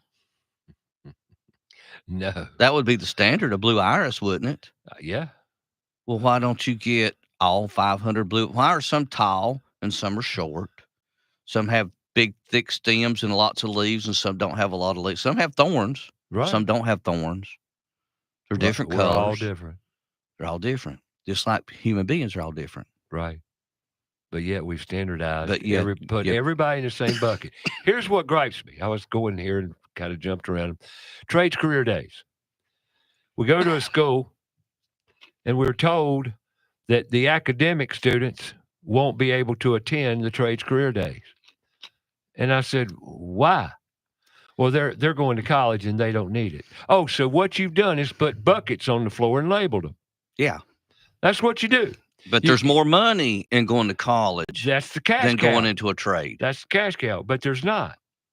There's more money for the school. Well, for the education system. For the system, there is, because it's a cash cow driven system. That's why I call it the education culture. Okay, you're using education culture, Yeah. but it's really follow the money. Well, yeah. That's what it's about. But yet, They don't want the academic children to attend trades career days. When fact is, they're human beings. They're kids. They're all kids. They're students. Why not give them the opportunity to expand their mind into another realm that they otherwise will never know about? We focus on the system, not the student. That's what I'm talking about. Yeah, I said, yeah. And I go to a school and they say, well, the principal, and I'm not mentioning the high school, but this really happened. I went out to see one in South Charlotte, out near the Arboretum. That's as close as I'm going to get to it. And I went in, and she said, well, follow me. We walked through the whole school. The whole school. We can't say the name. Lord, forgive us. We walked through the school back to the automotive building, which was a alienated building. Mm-hmm. Tucked back in the back corner of the campus. And then they take me into the shop of the automotive class and tell me that's where we can have our trades career day. A little place. A little bitty place. I says, it can't happen. Right. Well, what do you mean? Well, this is where the principal told us we could have it. Well, what happened to the place right outside the cafeteria that's this big open space? Why couldn't we do it there? Oh, we couldn't do it there. Wow, we've done it in other schools. Many other schools. Right. Work great. Yeah. And they can see some of it going to eat their lunch and be part of it and all that. It'd be perfect. Principal says no. And I says, well, you're telling me how many students can we get in here? Oh, we're going to have about 60 students. No. So what you're telling me is we can only do it for the CTE students. Right. And that's it, where you've made the CTE students the coal pile of your school. Right. You don't see it that way, do you? Well, that's not what the principal. And now we're talking about that administrative person in that school that's making the decisions and taking away these opportunities. Well, so let's go back I don't get it. Well, let's go back to vocational education. I love that word. Yeah. But what was vocational education for? The trades. It was a coal pile. They made it that. Well, it was because we're going to put the students in there that don't score well. And can't make us more money. Right. So, and that's why vocational education has a negative stigma, because that's where you put the slow kids. And I've heard that very term come out of counselors' mouths. They're slow. They just, they're not picking up on the classroom. They're less than. They're less than. And they're the coals. There's your call. So you're giving these kids a poor image. You're doing it. Right. By the very business model that exists. Right. So you go all the way back to the 60s and into the 70s, where we started using vocational education to put the students that didn't test well. And since they don't test well, well, as smart. Huh? That's the way you felt. You weren't as smart. And see, that's right. You weren't as smart. Well, actually, you were very smart, just in a different system. Absolutely. You're brilliant, actually. And so that's where. That's what bothers me. That's where we started getting into these accommodations for students. So the student doesn't perform well in our single standardized test model.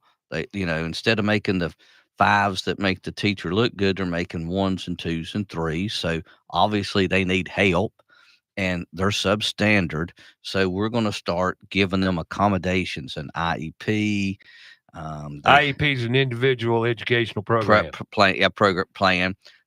Program, modifications and things like this. So, and again, we got to get back to relevance. So the reason that they weren't making 4s and 5s on your standardized test is because your standardized test ain't relevant to them.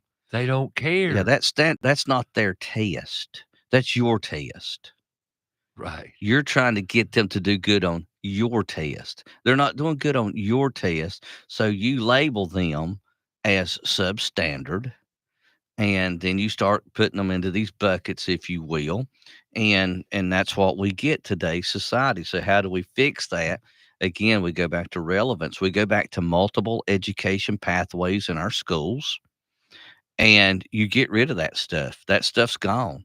So EC, you've heard of the EC program? No. Exceptional children. Oh, yeah. Okay. Okay. All these acronyms. Yeah, all these and EC kids are the ones that they just don't test well. Okay, so if I took an EC kid and I put them in their own pathway where they had their own math and their own technical reading or applied reading or whatever it is, and they started making good grades, would they still be EC? No. No, Would not. they would not. And guess what? We could take EC kids, or teachers rather, and turn them into regular teachers. We could get rid of all that paperwork. Now, what has driven this EC and IEP and 504 program? Federal money. Federal money. Money. I want that federal money. So let's have more and more places to hide this federal money. More money you get, the more control education administration gives you. Right. We get rid of that by going to something that's relevant to the student. Okay. So, and that's, I hate to throw off on English teachers, but it is what it is. And I don't want to read your poem. It was cold one night. There's snow on the ground and the moon's out. I don't need a whole damn page to tell me that. Right. Or if a picture's worth 1,000 words, give me a book with 30 pictures. Right. Huh? Yeah. And it's just like it's not through that the smartphone. it's not that I'm ignorant. It's just that's how I learn. That's how I'm wired. That's how I think. Okay. Or something like, what do you see in this painting? Well, I don't care what I see. I don't even want to think about it. Yeah. You know? And what really gets under my skin is with the English teachers.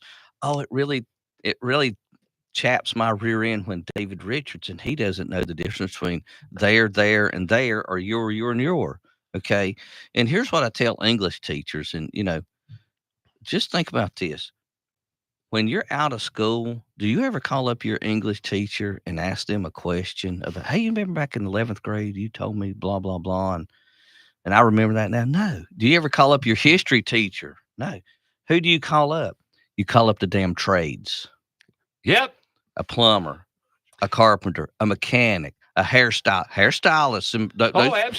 Cosmetology, somebody that's in healthcare. They're in the trades. Yes, they are. All this is the service. When you serve, that's who you call the hell. You don't call up a damn English teacher. Nope. Oh, thank you so much for letting me understand the difference between there, and there. For making me write a 10-page essay. Really changed my life. Yeah, the foundation. Even the writers don't do that. Yeah, my life. Yeah, We're gonna have a writer on the show next week. The trajectory of my life changed so much when you finally explained that to me, and I've just been such a better human being since you've just opened my eyes. But that's your education culture, right? They build themselves up. They just, you're and if you say anything like we're saying, but we're not criticizing the teachers necessarily. We're criticizing the system. The system. We want to help you teachers. Right. I don't want to lose any more teachers. Once again, Garinger High School, Charlotte, North Carolina, has lost 20 teachers walking out this year. 20 teachers that went to college, became educators, and our education systems run them off. Talking about going to college and something, right, we also need to be aware of and kind of the culture. There are so kind of the model that's out there, and we talked about that a while ago, some of the gimmicks. Now, I was a teacher, I wasn't an educator. Okay, I got it. You know what the difference is? Tell me. Well, this is going to ruffle some feathers, but here it goes.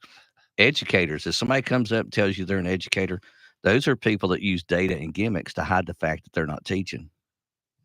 Yeah, that's about right. Okay, yes. Anyway, but that's the system.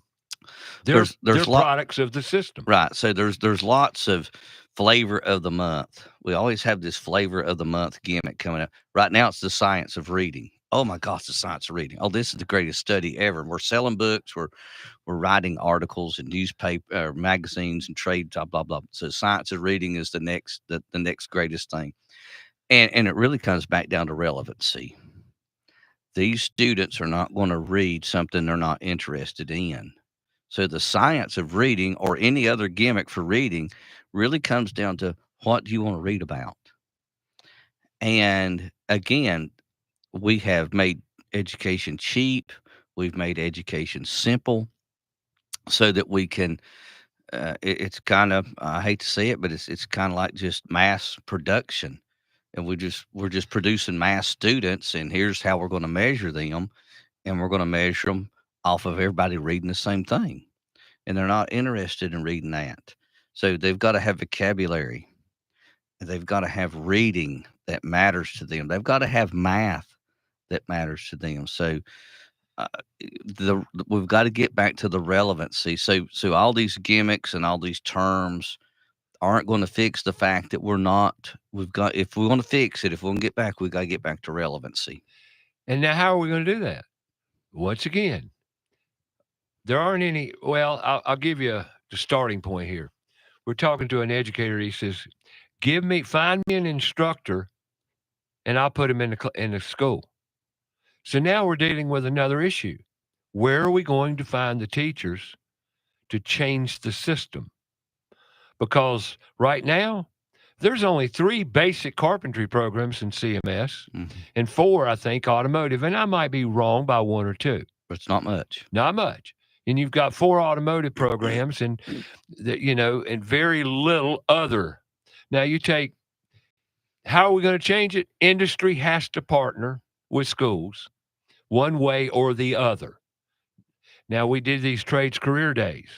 Well, it got to the point where, here we go, money, money, money. The industry won't show up because they don't see a return on their investment. Is it all going to boil down to money? Everything? Well, if we don't make that investment with our students, we're not going to go anywhere. Well, I'm going to, and you know what I'm fixing to tell you, this. I've talked to hundreds of people in manufacturing and construction and in healthcare. Again, on my own, because I'm interested. Because you care. Because I care. And they have tried to put forth the investment, but again, they're only allowed to go so far. And then the school culture, the education culture says, okay, that's all you can do. The education culture wants to control that money. Right. So they've tried this. They've done it for many, many years. One of the things that I was able to do is I got a lot of donations of construction materials because people wanted to help. They want to help. Yeah, they want to help. They don't know how. But they can only help to a certain level, and then they're basically blocked from that level, so they can't continue. So that's part of it. I agree. That's part of the right culture. Now, I got a call from one of the association leaders. Right. Administrator, right? One of the building, right? Major, large, building association, right? Here in Charlotte, called me up and says, "Ray, we got a problem." I says, "What? How do we get in schools?" Yeah. Oh, wow. You're just now figuring that one out. See, and it goes right back to what you just alluded to, right? There's a pushback. Yeah. Why is there a pushback? How do we find instructors? The only way we're going to find instructors is to get industry involved. Right. And then you got to pay these instructors. Right. Frankly, I'm going to tell you right now, you're going to pay for an instructor in the trades. Right. What, are you looking for a 65-year-old man to come in there and do it, or a woman? It doesn't matter which. Right. It ain't going to happen. No. They're not going to put up with the crap we just talked about. No. And then there's the credentialing requirements, if you will. Well, they're changing those. Hopefully they're changing. Now, we've got to be careful changing here. And I'm for this, where we're starting to let people be teachers that have a skill set. Okay. And right. Hold that thought. Yeah, okay. But we're going to come back and talk about where are we going to get the teachers? Right. Where are we going to get the instructors for carpentry, plumbing, electrical, masonry, concrete, drywall, painting, all the career pathways and opportunities? Where are we going to find these? We got to find businesses that are willing to step up and help get involved. But in order to do that, as you alluded to, the education system's got to open the door. And hopefully we can make that happen this year some. We'll be back to talk about it.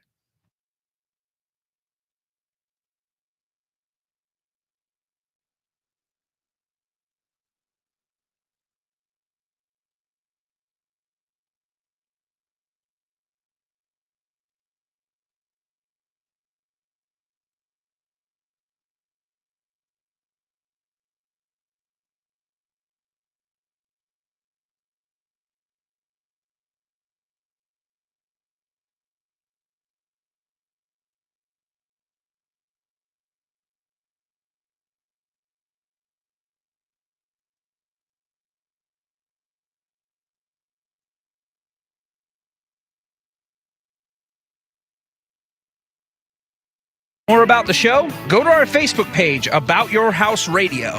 We'll be right back after a word from our sponsor. Steve Helms here with the Al Metal Driving Corporation. The Al Metal Driving Corporation is a full-service driving company. Regardless of the problem, we can handle it. Does your clothes dryer take longer than 45 to 50 minutes to dry a load? If so, you need your dryer vent cleaned or checked. The clothes dryer is the most inefficient appliance in the house and should never take longer than 45 to 50 minutes. Call Al Metal Dryer Vent today at 704-846-8368 or online at almetaldryervent.com. That's 704-846-VENT. Have you cleaned your dryer vent lately?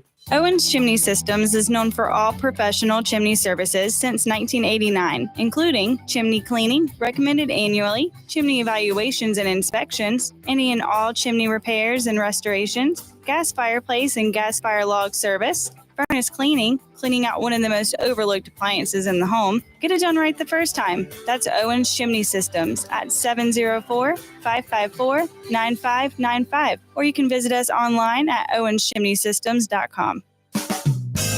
Carolina Foundation Solutions is a family-owned and operated company and a licensed general contractor in North and South Carolina, providing foundation solutions from the mountains to the sandy shores of the coast. At Carolina Foundation Solutions, our objective is to help educate, offer guidance, and provide assistance. With over 200 years of combined experience, our family of experts are ready to help protect and repair your largest investments. If you have a problem, we have a solution. Call 877-883-4626 or online, carolinafoundationsolutions.com.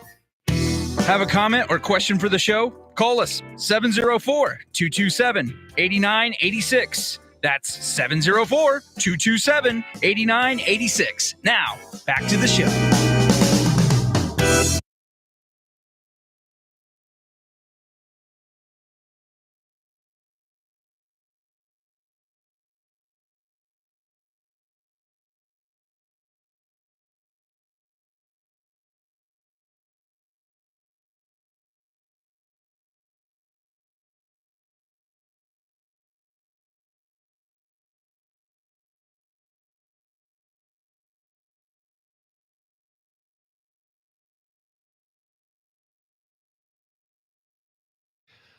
All right, 704-227-8986. Call in, join us in this discussion we're having, if you agree or disagree. You know, one thing I will say, and we'll get back to how we're going to get industry up to the plate, talking about, you know, until we get on the same page, everybody, and recognize it, and we get this, we keep getting this pushback, where industry's getting pushed back. They want you in the classroom. I've heard that for years now too. Well, come on, we want you to visit our school. Well, why isn't that happening in numbers? Why? Because you're educators. You're afraid of it. Right. Something's wrong. And how are we going to get industry involved? How are we going to get instructors? We were talking about that. Instructors. You know, we've got to change a lot of things. But if industry doesn't get involved and we change the image of what's been built around the trades, and it ain't a good image, is it? No. It's not good at all. Well, we go back to the vocational education where, again, that's where the slow kids go. Yeah. And I was one of the slow kids. Me too. Yeah. No, I don't know. I was never called slow because I was always in somebody's hair. Well, you know, causing trouble. Well, yeah. But I wasn't a troublemaker. I just asked questions. Oh, here's what I wanted to say. There was a point to this. When I go to a school and talk to the kids, I ask them, I says, what's the most important thing in lives? Everybody wants the same thing. What's that? And they say money. And I tell them no. And then we go into career pathways.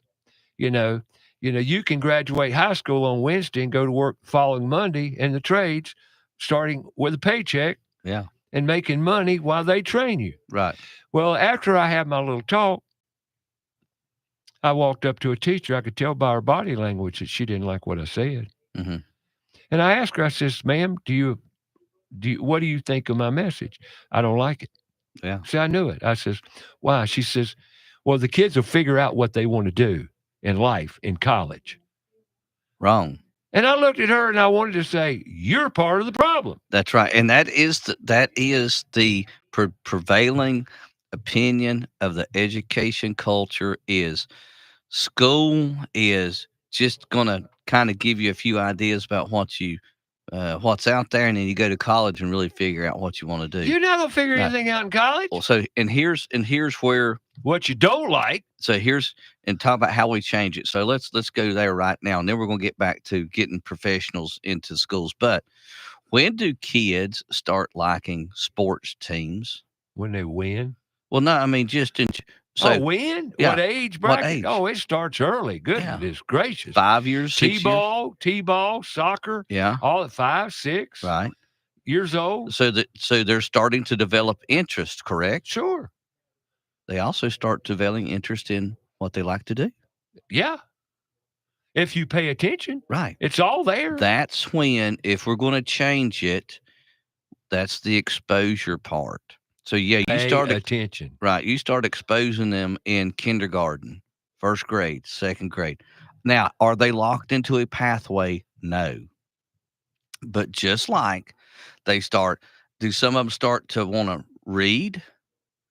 Yeah. And draw? Some kids love it. Draw and Yeah. paint. So see, that's when kids naturally start to develop interests in sports or in the arts or other Creativity. things, animals. Okay, about kindergarten, about first grade. Okay, and that's when we need to start exposing them to what things are out there in your future that you can do as an adult. Period. Okay, and it doesn't have to be complicated. Let me ask you, Ray, do you like to work inside or outside? Either or. Okay. Do you like to work with people or by yourself? By myself predominantly. Okay. Do you like to work with tools? You name it. Okay. Yes, absolutely. All right. Now, do you want to come to work every day? My happiest. Okay. When I'm working with my hands and my mind and tools. Right. And do you want to come to work every day and be able to do the same thing every day, or do you want to have something new to do every other day? One of the biggest reasons I'm in construction today is you never drive the same nail twice. Exactly. Okay. Everything every day is different. Okay. Do you like to read? If I'm interested in the topic. Matter of fact, I'll read manuals and instructions on my task because I want to do it correctly the first time. Okay. So yes, I read. Okay. But it's only with points of interest. See, these are some of the very simple questions. Do you like math? Well, application, you bet you can't live without it. Okay. These are some of the very simple questions that we ask to start identifying the interests. On math, though. And I agree with you 100%. Right. Like on math. Right. People say, I'm not good at math. Right. And why aren't you good at math? Because they don't apply it. Yeah. It's not the type of math you're interested in. If you can see where that math is applicable and relevant, you get it. Lights go off. That's right. That aha moment occurs. Aha moment. And you can see it right there. Yeah. And I said, see? Yeah, but see, that's where we need to start in first and second grade. Is what are you? And of course, those interests are going to change, but you're starting to build a foundation of interests, and that starts your foundation of abilities. What is it that you can do? Right. One of my groups talking about can do. They asked me, this is a biggie. They says, well, can we build something with the kids next semester? Absolutely. Yeah. Where? What do you mean? We got to have space. We can't build anything in that classroom we're in because there's not enough room to even move around when we're not doing anything. Right. So she said, well, what do you need? Space. Yeah. The media center. Right. Part of the media center, which is a library, there's plenty of room. Mm-hmm. Then they had to go get approval. Then they came back to me with 4 other questions. Oh, yeah. No. Do you want this to happen? No. If you really want it to happen, it's real simple. I'll tell you how we can make it happen. Matter of fact, when I go to a trades career day, what do you need? Yeah. Walk with me. Let's go see what I need. But see, those are some of the simple. So that's when students start developing interests. Yeah. And we need to also work with that same level, if you will, the same grade level with interest in what you can be as a future career. Again, somebody says, I want to work outside and I want to work with tools and I want to work by myself. Well, here's the types of jobs that do that. Right. I agree. 100%. It's that simple. Matter of fact, that's why we need industry involvement. And here's a few solutions that I'm looking forward to next year.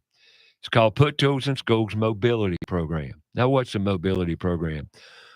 With donations and funding, we want to buy a trailer, the necessary vehicle, and we want to load that trailer with 10 projects, simple projects, and we want to go to middle schools and elementary schools and start the process of educating and teasing these kids with career pathways and opportunities they don't know about, they're not exposed to. Now, how do I know that? I told you early in the show, I asked 34 kids. These are CMS kids, every one of them. How many know what the trades are? Not one kid. Doesn't that tell the story? They don't know. So how are we going to wake them up to the possibilities, to the opportunities? We visit schools. Now, how are we going to visit schools? Here again, industry, education. Is education going to open the doors and let us in? I would hope so. They say they do. You talk to them, oh, he wants you here. But somewhere, there's a hiccup along the way. Somebody don't want you there. That's what we're feeling. Why? Just like this association calling, why can't we get into the high school? They got a grant, a lot of money to put an electrical program in a high school. They went to CMS, problems. Yeah. Problems. Here you got a business industry partner stepping up to the plate. They were even going to supply the instructor. Yeah. Wasn't going to happen in CMS.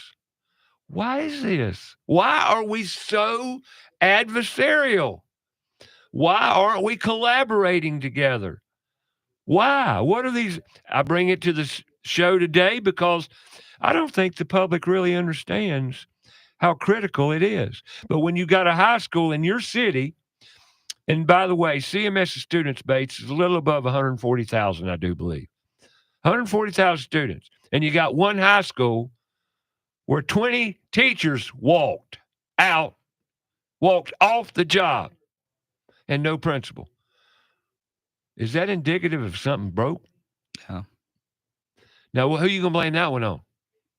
You just going to blame it on crime, the police? Who are you going to blame it on? And there's another character flaw in our culture, and that's blaming. Everybody's got to have a scapegoat. It's your fault. You did it or didn't do it or whatever. No, can't point fingers. Can't do it. You got to own what's yours. Now, industry, we've got to make some changes next year. I don't have to do it. I don't look for anything out of it other than kids' lives being changed to the purpose-filled, relevant-driven career pathways. Right. Right? Oh, yeah. And we're getting back to instructors, skilled instructors. Now, and we're getting back to North Carolina and starting to change some of the requirements that's going to allow. Yeah, the teaching. Yeah. But we also have to be very careful here, and something we haven't addressed, and it kind of goes back to climate, school climate, and especially since the COVID time, we've seen a lot of activism in our schools, haven't we? Sure have.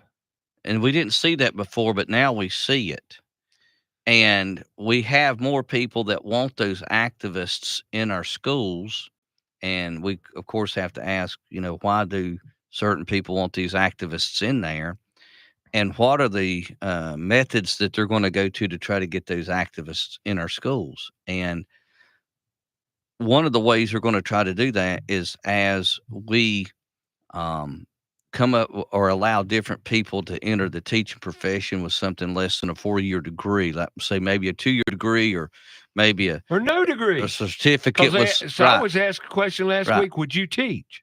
Yeah, a certificate and some. Okay, and so, okay, but on the other side of that, we're also going to see a lot of activists come into the classroom that way too. Oh yeah. Okay, so we got to be careful that we don't allow these people that don't really support a structured society, if you will. They like chaos. They like to teach things that aren't true. those people want to be in our classrooms as well. So we got to also make sure we put those safeguards in there that Right. these people are not moving into our classrooms as well. I got you. Listen up. We're just telling it like it is, folks. I know it's not a pleasant, like I was told up, be positive. I am positive. I'm real positive that we can make a difference next year, 2025, if we come together as a community and make these changes. But we've got to. We got big problems in this here city that they don't talk about on the news. Now, wait a minute. I don't know what I'm talking about because I don't watch the news. But I did take a survey yesterday with about 5 to 6, 7, 8 people and ask, have you heard anything about this? Matter of fact, I talked to a retired teacher last night, a principal. Ask her, have you heard? Because she's a big news watcher. No, I didn't know that. Of course you don't. They don't want to tell you. They don't tell you the bad stuff. Right. They won't hit you. You want to hear all the good stuff. Right. Welcome to Charlotte. We'll be back.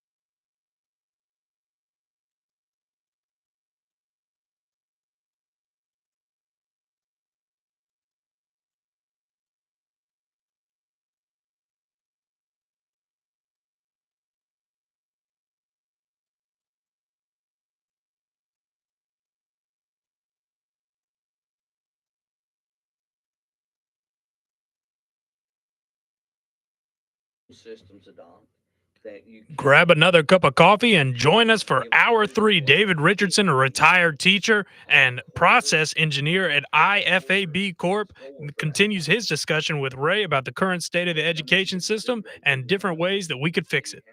About Your House is brought to you in part by Carolina Foundation Solutions, a licensed general contractor in North and South Carolina. From the hills to the coast, if you have a problem, they have a solution. Also brought to you in part by PutToolsInSchools.org, connecting students to tools of the trades and raising awareness of the many career pathways. So sit back, relax, and enjoy some time with us. And now, here's your host, Ray Terry.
All right, welcome back. Hour number 3 here on About Your House, talking education today, state of our education and what we need to do about it. Not really the state of education, the state of our kids, our children, their future, our future.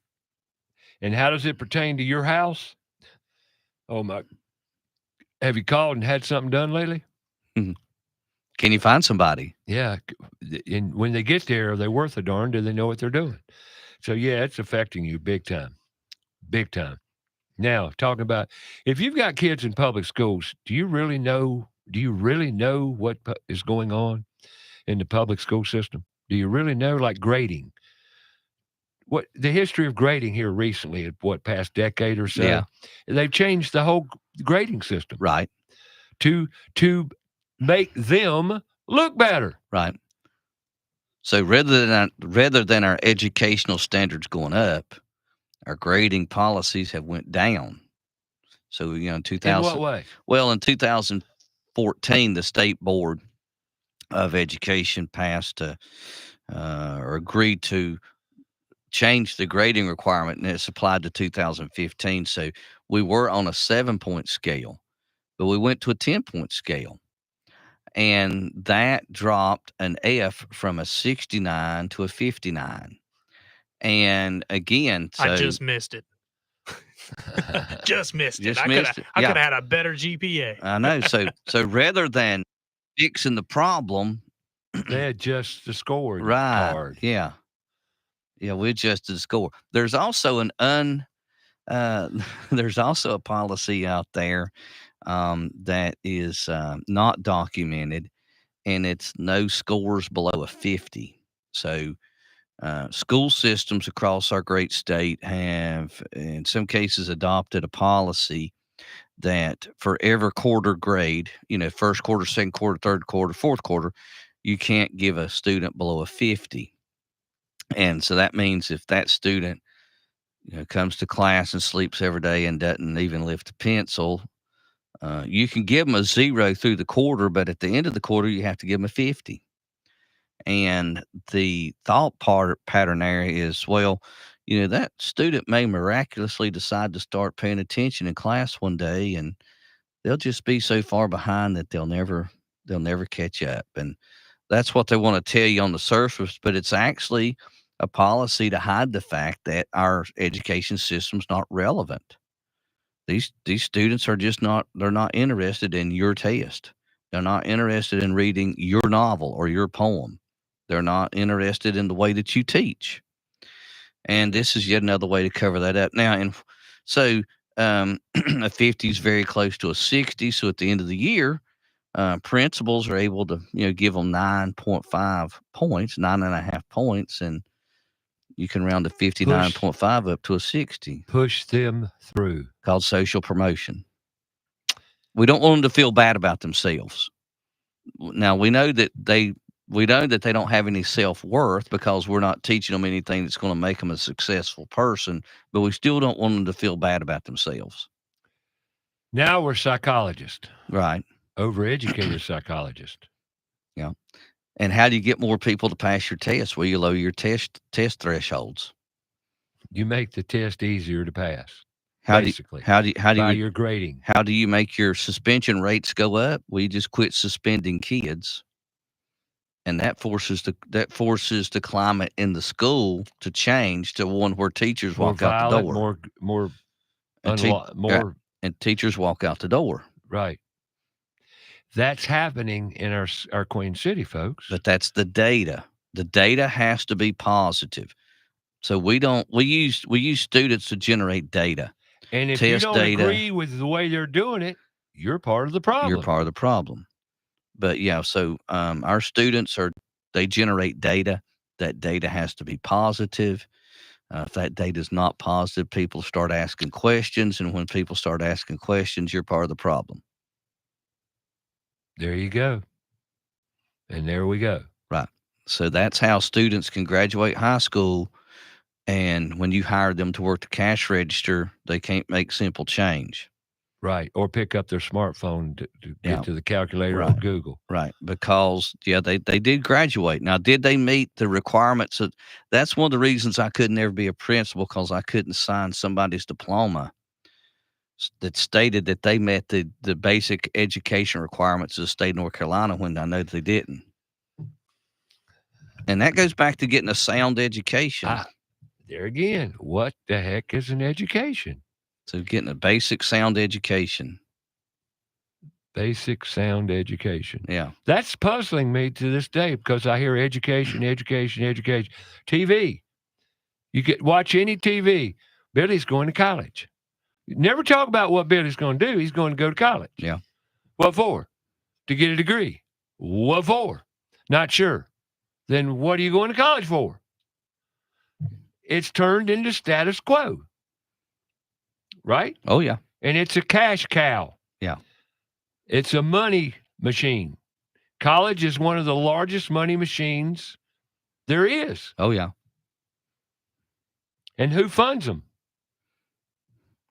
You do, along with government funding. And who funds the government?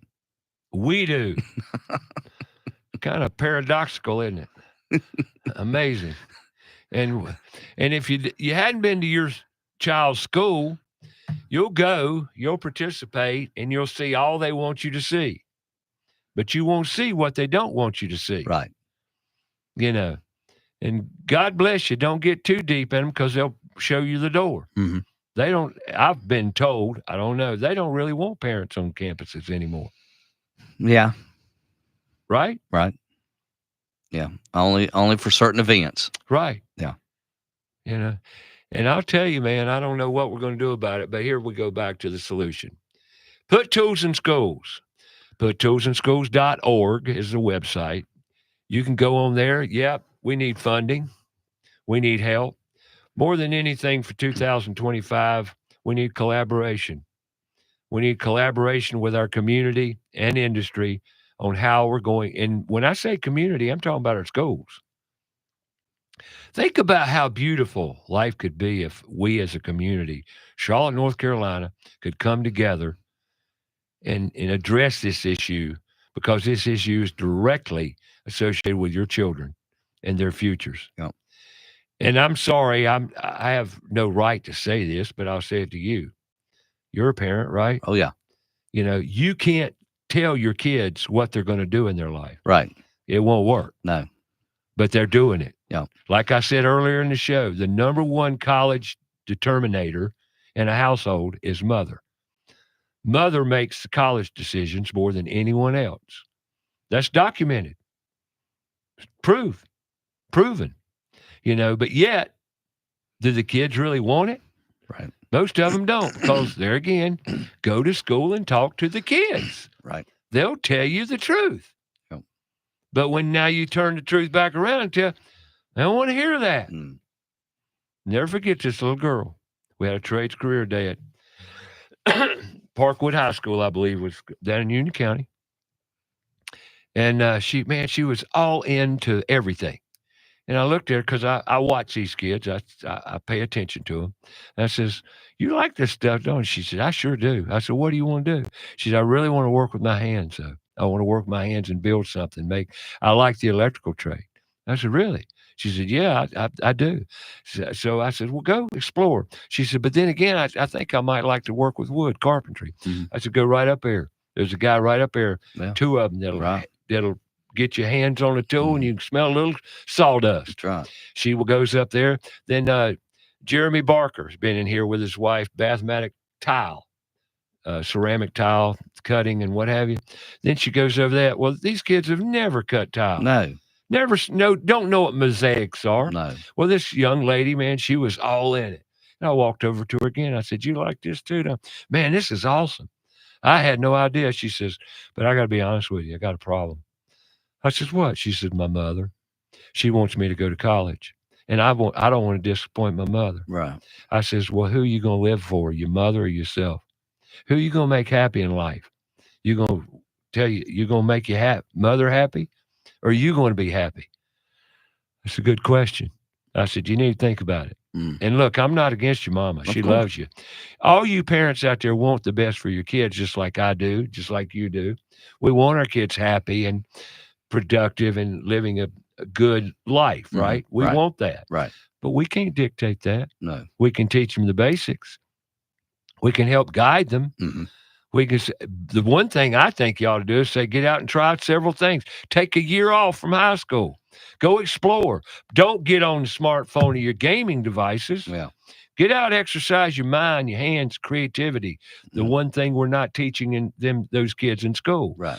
Now, listen, there are some great schools out there. You got Montessori schools out there that are fantastic. Oh, yeah. You got a lot of schools that are fantastic. They encourage kids to be creative. They stimulate that. But that's few, far and in between, right? It doesn't exist predominantly, I'm going to tell you. Right. I loved art. I love industrial arts, which was VOTEC, shop class, and that. I loved all that. Yeah. Why? Because I was that kid. You liked it too, didn't you? Oh, gosh, yes. You really excelled at it too, didn't you? Oh, yeah. You did. Right. Why do we take the stuff that some kids excel at out of school? Because we can't test it. There you go, folks. So now how can industry get involved? Collectively, I'm not sure.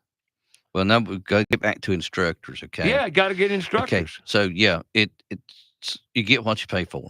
Yep, So sure do. so if a sports team wants a high performer on their team, do they have to pay? Well, unfortunately, yeah. Yeah.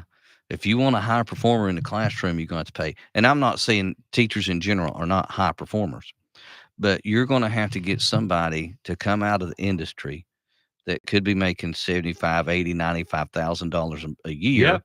and move them into education. And it's going to be difficult for them to do.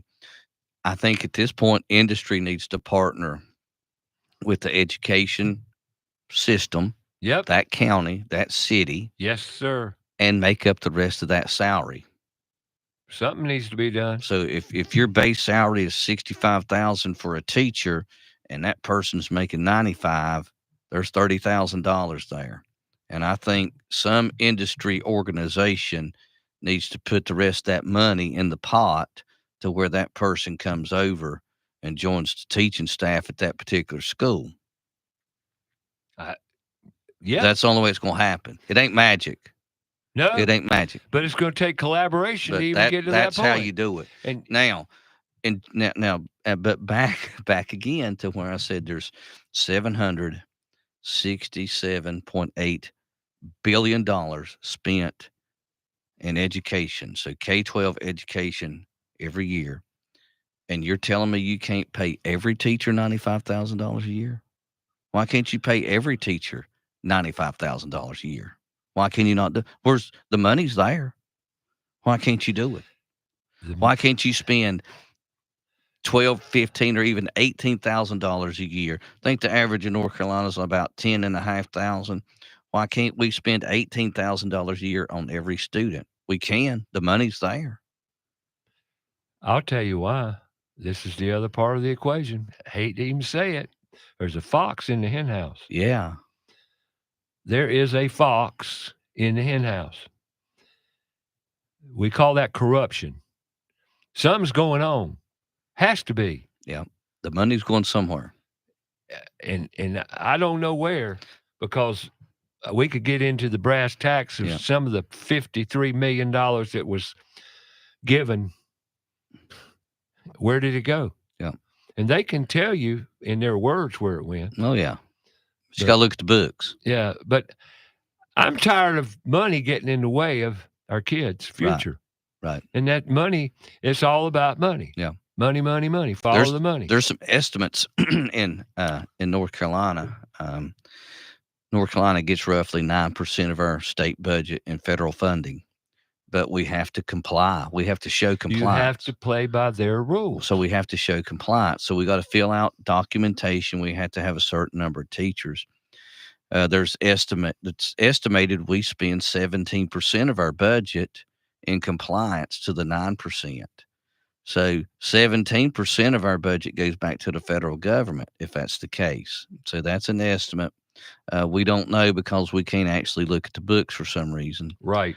The next thing needs to change is what? Is our model, education model, public education model. We'll get to that. All right. Tune in. We'll be back with more about your house right here on Fox Sports Charlotte, talking to David Richardson. He is involved with advanced manufacturing, and there in itself lies a total career pathway for a lot of students. And it's a great career pathway, career opportunity. We'll talk more when we get back.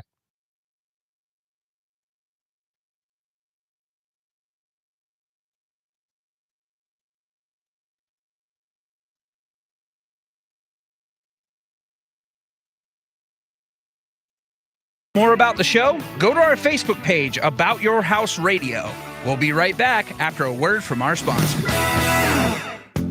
John DeLand here for Crowntown Cannabis. We at Crowntown Cannabis care about you and your health. All of our products, from edibles to topical creams, are all third-party tested for purity and quality. 4 locations, open 7 days a week. to help you with any concerns you may have. Monday through Saturday, 10 a.m. to 7 p.m. Sundays, 11 a.m. to 6 p.m. You can call us at 704-412-7121 or online at CrowntownCannabis.com. Carolina Foundation Solutions is a family-owned and operated company and a licensed general contractor in North and South Carolina, providing foundation solutions from the mountains to the sandy shores of the coast. At Carolina Foundation Solutions, our objective is to help educate, offer guidance, and provide assistance. With over 200 years of combined experience, our family of experts are ready to help protect and repair your largest investments. If you have a problem, we have a solution. Call 877-883-4626 or online, CarolinaFoundationSolutions.com. The professionals at Kilo Exterminating Company have over 70 years of experience in pest control. Throughout the years, they always pride themselves on maintaining the highest standard of quality and customer service, with every technician being state certified. And moisture readings are standard with every inspection. Their top priority is ensuring your home is free from pests such as ants, mosquitoes, termites, and any other pests wreaking havoc on your home. That's Kilo Exterminating at 704-333-9855 or online, kilo.biz. That's 704-333-9855. Have a comment or question for the show? Call us 704-227-8986. That's 704-227-8986. Now, back to the show.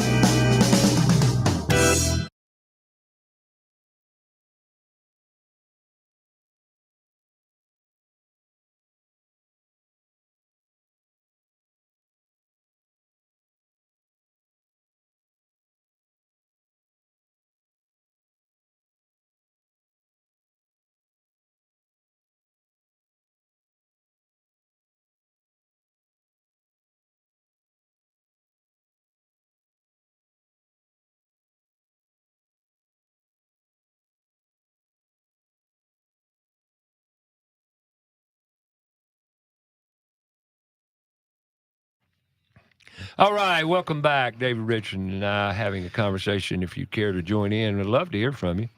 That's something else, too. Everybody's afraid to talk nowadays. Have you noticed that? Yeah. They're just afraid. They'll text you. They'll email you, but they won't talk. Yeah. And that's something we need to work on with our kids and students. Right. They're literally afraid to speak up. Yeah. We're moving away from any face-to-face communication.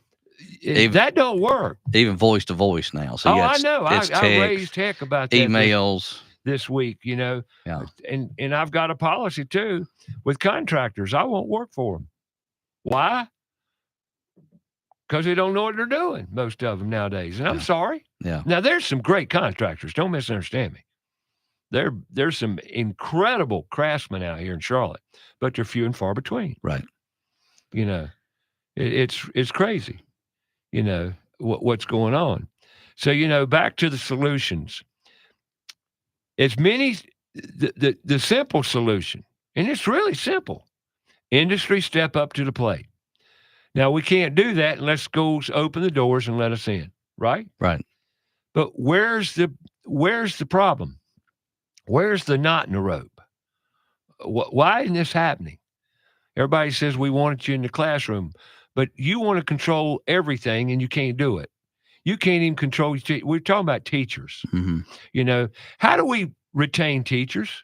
We're losing teachers in our system at an unprecedented rate. Never before in the history of this country have as many teachers walked as right now. Well, as James Carville would say, it's the policy, stupid. So, I mean, teachers don't teach, they're content deliverers. They want to. And they're the scapegoat. Everything that goes wrong in the school building basically is placed on their shoulders. And again, so we're, and they're not paid enough to do what they're doing. So, there's a lot of issues that are going to have to be addressed. Where do we start? Well, I know what I want to do. I just want to expose the kids. Because if we expose the kids, elevate the awareness of many of life's menu. Right.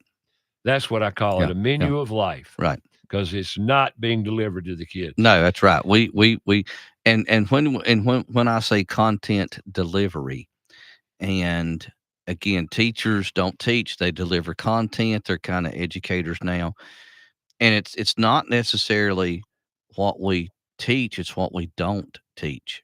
That's right. So you hit the nail on the head there, buddy. And the teachers are judged by end of year test scores, and if you spend time teaching things that are not in the content, then you waste time on what you're going to be judged by. So again, that's another problem teachers have, is it's what the government wants us to teach. And again, basic human rights, we don't do a good job covering that anymore. It's like we don't want people to be aware that they have human rights. And why don't we teach people to read? Why don't we teach people how to handle money, how to balance a checkbook? Right. It's almost like we don't want them to be successful. I'll tell you why. And this is really the simplicity of it. They are teaching your kids and you, because parents we've lost about 3 generations now. Right. They want you codependent. Right. You are trained and coerced and shaped and scammed into codependency. That's why everybody reaches out to the government for funding, support, and everything else. Well, how's it working for us? It isn't. Right. It's all about chasing that money. And then once you sign on the dotted line, you become a member of that club, and you got to play by their rules. Right. Or you don't get no more money. Yeah. Has government taken the place of church? Yes, unfortunately. Right. Hate it. Can't stand it. Yeah. And that's another problem we've got in our schools. They've done away with God. Yeah. And religion. Yeah. And the Pledge of Allegiance. Yeah. But we no longer have trials and tribulations. All you got to do is go get some support from the government. That's right. Codependency. And therefore, every decision you make, well, did you check? Well, did you ask that? Did you? No, I didn't. Well, don't you think you ought to? No, I don't. What, I don't have a mind? See, they try to make you feel stupid. So you have to ask somebody permission to do something. Right. Am I right or wrong? Of course, yeah. I'm with you. I hear it all the time. Yeah. They want you just smart enough to follow the directions you're given, but not smart enough to critically think and question the directions you're given. And if you do, you become a problem. Right. That's why we're wearing black shirts. That's right. And, folks, I know I harp on this a lot, and the reason being because it's a magnanimous problem. I don't get paid to do this. Speaking of money, Oh, yeah. And when I go to a meeting and the room's full of people, everybody in the room's getting paid to be there. If you took away the funding, you think they'd be in the room? No. That's where we're at. And I'm sad to say, but it's true. Yep. And let's get back to one more thing, another change. Do students have to go to school for 12 whole years, or could they get a skill set earlier? Oh my gosh, yeah. And then leave school and then just go to work. The rules prohibit that. Right. See, you can't be on a construction site if you ain't 18 years old. That's right. More rules. Yep. More rules are getting away. Or in a manufacturing environment. Right. Yeah. Unless or a healthcare environment, unless you're 18. Right. So they've drawn a line in the sand at 18. Right. That if you're not 18, you can't do this. Can't drive a truck. Now, when I went to school, at 16 and a half years of age, I drove a school bus. That's awesome. Yeah. Yeah, but see, all these, that's why I'm sorry. I just don't like all the rules. Yeah. I can't stand them. Right. I hate all the rules because what it does is make you codependent. Yeah. But what if you're 16 and a half, you've got a skill set. Yeah. You leave the school, you go work, and now your boss is the person who evaluates you. And then when you're a senior, you go back and walk. You still walk with your class. Sure. But but now you're in the workforce.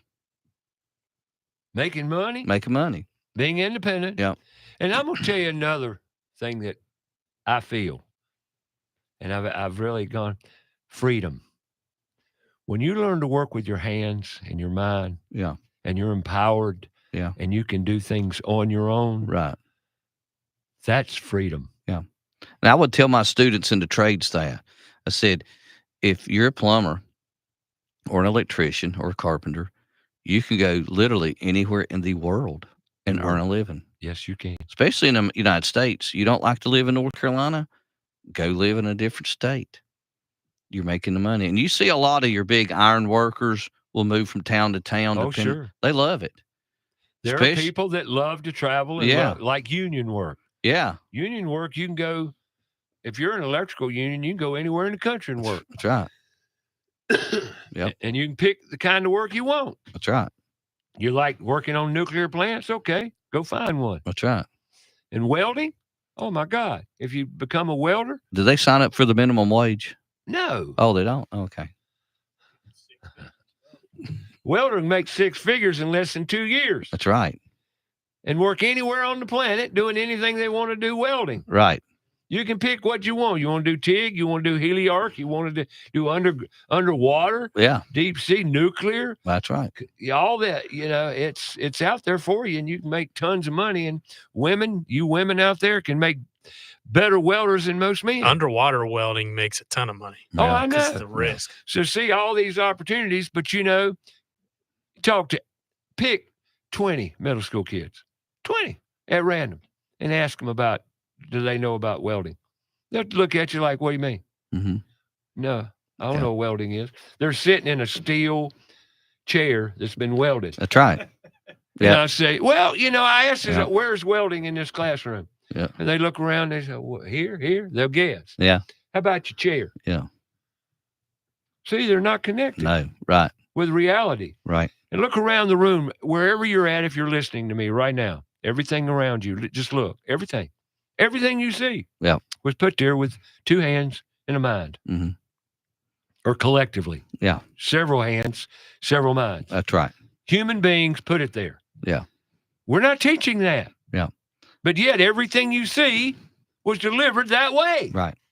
But we got to get back to models where and please believe me, I'm not knocking a 4-year degree. So we need attorneys. We need doctors and dentists. People, yes. We need electrical engineers. But when they graduate from college, they're going to go into a profession that they went to college for. That's right. Mechanical engineers, we do need people with 4-year degrees. Okay, but what are we doing for the other 70% of the students that don't need a 4-year degree and don't learn in a theory-based classroom? They're not lesser than people. They're not. No. It's just engineering requires certain calibers of education. Yeah. But I'm going to tell you this. You don't have to have a college degree to be an engineer. That's correct, too, yes. It's all about your attitude and aptitude. That's right.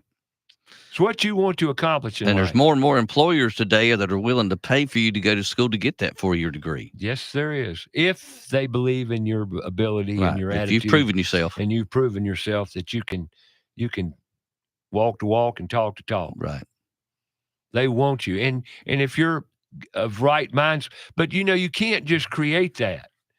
It's got to be in you. Mm-hmm. And that's another thing we hadn't talked about is passion. Yeah. I like to see that light go off, that candle burn of passion, that you hit something and you light up. That's it. Now, I'm not saying you have to explore your passion to find the career pathway, but boy, it's sure nice. But that's when you start believing in yourself. Yeah. And that comes from education. Self-confidence. Yeah. I can do something. Empowering. I've got skills, I've got abilities, and I believe in myself because I went to school and actually got something out of school, like an education. In something I like. Right. But we got to show the menu. Yeah. Got to. Now about the model. How do we change this model? So, we need multiple models. Again, one of them's a 4-year degree. One of them may be going straight into a work environment, such as construction or something like that. I think we need more certificates and certifications in our high schools, where you can go ahead and get that when you're in 8th and 9th and 10th grade, start picking those things up, and those are feathers in your hats as well. I think we focus on too much of our education being completed in a community college. I think 90% probably about 90% of your community college educations can be done in high school level. And Community college is funded under the same umbrella as our public school system. Right. Same thing. Yep. So when you need to reskill or upskill, that's when you need to go to a community college. Right. And well, to that effect, I got to cover the instructor aspect. Right. CPCC didn't have a plumbing class. Right. Why? Couldn't find a plumbing instructor. Right. So they didn't have a plumbing class. Right. But yet they're community college. Mm-hmm. See, the problem goes way beyond our normal K-12 schools. Yeah. Another thing I think, and I've told a lot of people like this, we basically need a national skills language. And that is a language where we come up with what does on-the-job training equate to in an educational environment. Just like you said a while ago, you could be an engineer without a 4-year degree. Okay, so what would that be? Is it 10 years on the job? Is it 15? Is it 20 years on the job? And that's where the skill language comes in. We need to equate what all these things add up to and what they work towards. And then that way we can start plugging people into different education models at different levels. So, somebody goes to school for 4 years and they're a mechanical engineer. Okay. Well, what about somebody that's worked as a mechanical technician for 20 years? Are those equivalent? Yeah, I got it. Okay. So that's our language. What equates? What in class theory equates to on the job, and what's the number of years? How does certifications? Yeah. So it's kind of a skills language. What equates?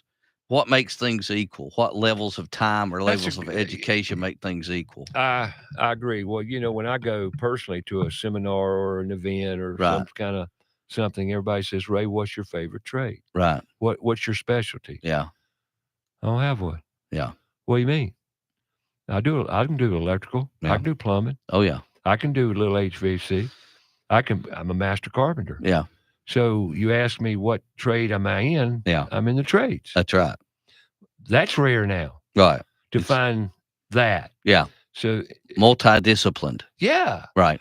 But that's rare. Yeah. Because we're going away. That's right. Exactly. All those craftsmen are going away. Mm-hmm. That's right. And who's replacing them? That's what we're talking about here, folks. Exactly. Teachers aren't. No. They're educators. We talked about that. Right. Not that that's a bad thing. But what are we going to replace? How are we going to get teaching the trades? How are we going to empower these students? How are we going to teach purpose, service, empowerment? How are we going to get there?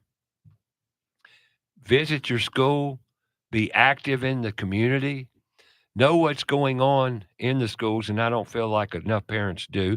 But here's another problem. Parents are too busy, aren't they? Yeah, they are. We that's the problem. Again, people don't want to become involved. I think the most important political seat that any person can hold is not president, it's not governor, it's on the school board. We don't need educators on the school board. Your superintendent doesn't need to drive the school system for your county or your city. The school board needs to drive that, and the school board needs to be made up of people that have experience and success in the community that students will be coming into. That's who needs to make the decisions, not the superintendent, the school board. And the school board shouldn't be made up with educators because that's just more foxes in the hen house. So we've got to have people that are successful in the community to be on the school boards, and those people drive what's going on in your school system. That ain't happening. That ain't happening. But that's the most that's the most important political position that you're going to come in contact with, is that school board. What are our students being taught in my city, my community, or my county? Right. Academics. Right. Academics. Yep. There's your problem. We're academically flooded. Yeah. Overwhelmed. And that's not a bad thing, I don't think. But yes, it is too, because all of us don't learn that way. No. Our model's broke. Mm-hmm. It's a single model, and it's a cheap. one size fits all. Right. It's a one size cheap, simple model that we can measure. Yeah. Folks, I hope for the life of me that enough of you heard me today, or heard us, not me, hear me all the time, heard us and can add something, help with something, because this problem's enormous, ginormous, and it goes deep. This is not just about our kids. This is about our community. Like I said, once again, to all you Garinger alumni, if there's any listening, our alma mater, Garinger High School, is in dire straits, along with some others. But we'll talk about the others at a later date. What are we going to do about it? We need the community to step up, get involved. Industry, we need to get involved. This is an opportunity. I look at it as an opportunity for us to come together and figure this darn thing out, get involved with our community. And when I say our community, we've got to collaborate. Collaboration over competition. Because everybody seems to wants to be the winner. Yeah. Seems like there's an ego problem here. Mm-hmm. Don't you sense that sometimes? Oh, yeah. There's egos involved, and everybody wants to be the winner. Well, that's why educators don't want to listen to you, because they went to school to be an educator and you didn't. Oh, they're smarter than me. Yeah, they're smarter than you, because you don't. I went to school to be an educator and you didn't. So, and I've got a degree and you don't. Yeah, you don't know what you're talking about. You didn't go to college, did you? Well, you don't know what you're talking about. See, I'm lesser than. Yeah. See what we've done? Right. But you're wrong. I'm more than. And I'll own that one. Yeah. And I'm proud to. That's the attitude. Right. Right? Oh, yes, that's exactly right. And that's what we've got to teach our kids. Right. Self-assured, self-confident. Right. Great self-esteem. How many kids you know that's got that? Show me an Eagle Scout. Yeah, that's right. Right? They've learned. They have. That's right. I watched something the other day. Somebody's criticizing an Eagle Scout. You go ahead. Go ahead all you want. Yeah. That boy, he'll have a job right out of high school if he wants one. That's right. He's already certified, isn't That's right. Yes, that's right. But people don't look at it that way, do you? No. No, you got to have that degree. And then with no job, sitting at home paying a college debt all. Yeah. We ain't even talked about the debt, have we? No, I think that's, I see the college debt. I also see higher education. I see that's going to die on the vine. A lot of higher ed's going to die on the vine. It's dying now. Yeah, and it's colleges it's going to get worse. Lost a lot of students. Yeah, because they're waking up. Well, and I think the driver there is parents. I think that's the wild card. Oh, I agree. And if we can reach the parents and get them to understand really what education's all about and student success is all about, that life skills. Yeah, that's the second quickest way to change education. First, the best way is through money, through funding. The second way is through parents. The one thing that's been pretty consistent, if it ain't working, what do? We throw more money at it. That's right. I don't think money's the answer. Obviously, it's not, because money's not. There's money. The money's out there. Money's there. Money, and that's one thing about Charlotte, North Carolina. We got money. Oh yeah.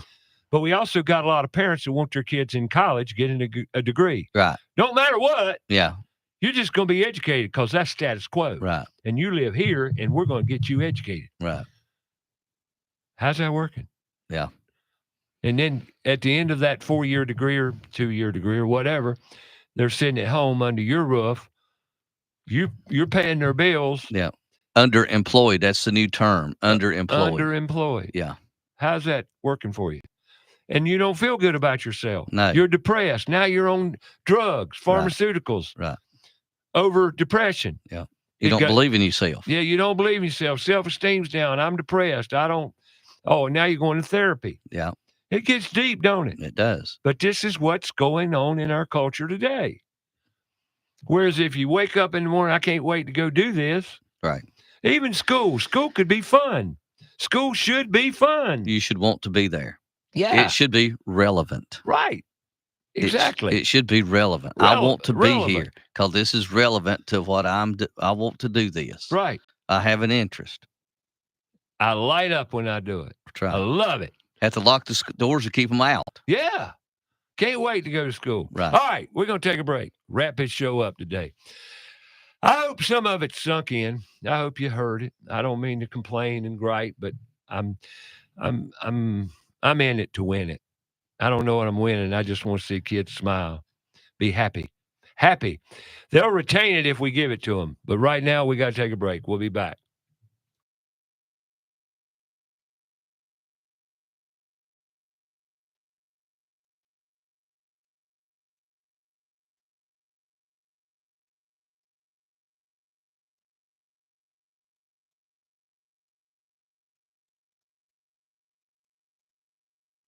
Out more about the show? Go to our Facebook page, About Your House Radio. We'll be right back after a word from our sponsor. Owens Chimney Systems is known for all professional chimney services since 1989, including chimney cleaning, recommended annually, chimney evaluations and inspections, any and all chimney repairs and restorations, gas fireplace and gas fire log service, furnace cleaning, cleaning out one of the most overlooked appliances in the home. Get it done right the first time. That's Owens Chimney Systems at 704-554-9595. Or you can visit us online at owenschimneysystems.com. Go outside and take a look at your home. Are the gutters doing their job? The number one enemy to your home is water. Most homes are built with small, inadequate gutters and small downspouts. ABS Insulating has a division of the company that does nothing but gutter services. All gutter services: cleaning, maintaining, repair, new downspouts, replacement, and new gutters with many types available. They're a leader when it comes to gutter protection. Call ABS Insulating today, 704-821-4343 or absinsulating.com. Steve Helms here with the Al Metal Driving Corporation. The Al Metal Driving Corporation is a full-service driving company. Regardless of the problem, we can handle it. Does your clothes dryer take longer than 45 to 50 minutes to dry a load? If so, you need your dryer vent cleaned or checked. The clothes dryer is the most inefficient appliance in the house and should never take longer than 45 to 50 minutes. Call Al Metal Dryer Vent today at 704-846-8368 or online at almetaldryervent.com. That's 704-846-VENT. Have you cleaned your dryer vent lately? Have a comment or question for the show? Call us 704-227-8986. That's 704-227-8986. Now, back to the show.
Talk about what we're going to do next year. We're working on creating a TV program. It's called Digital Edge TV.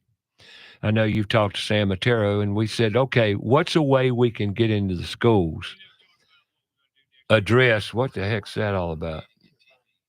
And so we said, okay, if we got people in industry and did a 45-minute something that'll fit in one classroom period, a period of time, right, that we can get electrical, plumbing, all the trades, right, individual programs to come on, discuss the opportunities in that particular trade, right, all the benefits in that particular trade, and make this wrapped around some sort of curriculum that Sam, being a retired teacher, again, he can put the curriculum around it, and teachers can go literally download these shows Yeah. and show to their classroom. Right.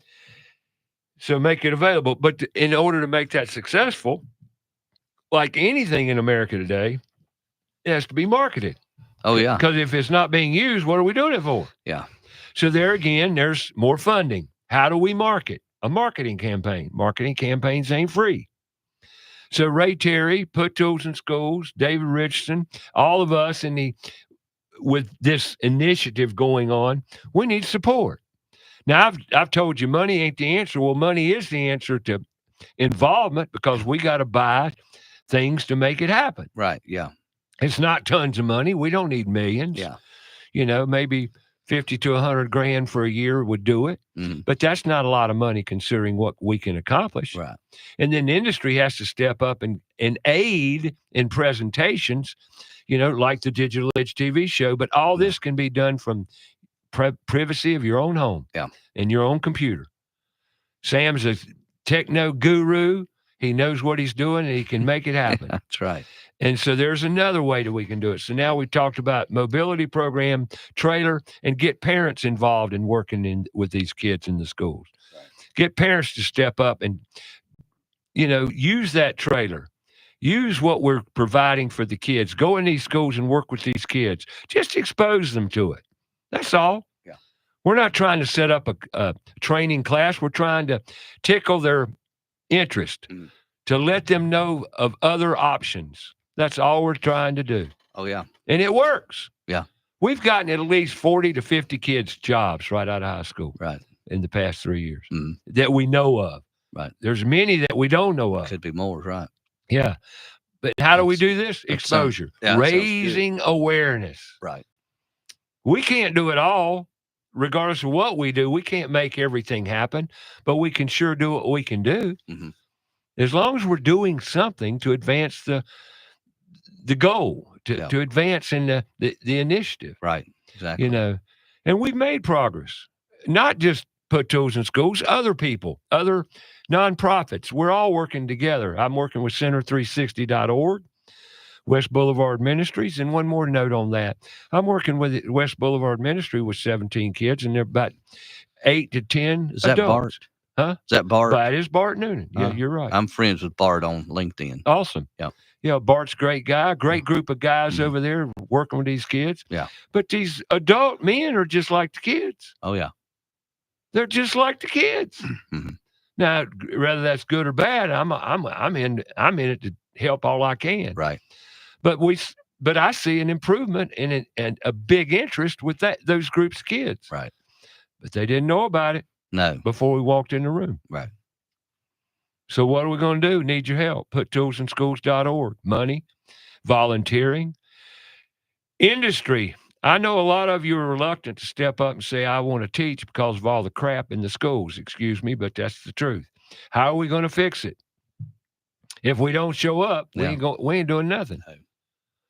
I don't know all the answers. I really don't. Yeah. I don't pretend to because it runs deep, don't it? It's a tremendous battle.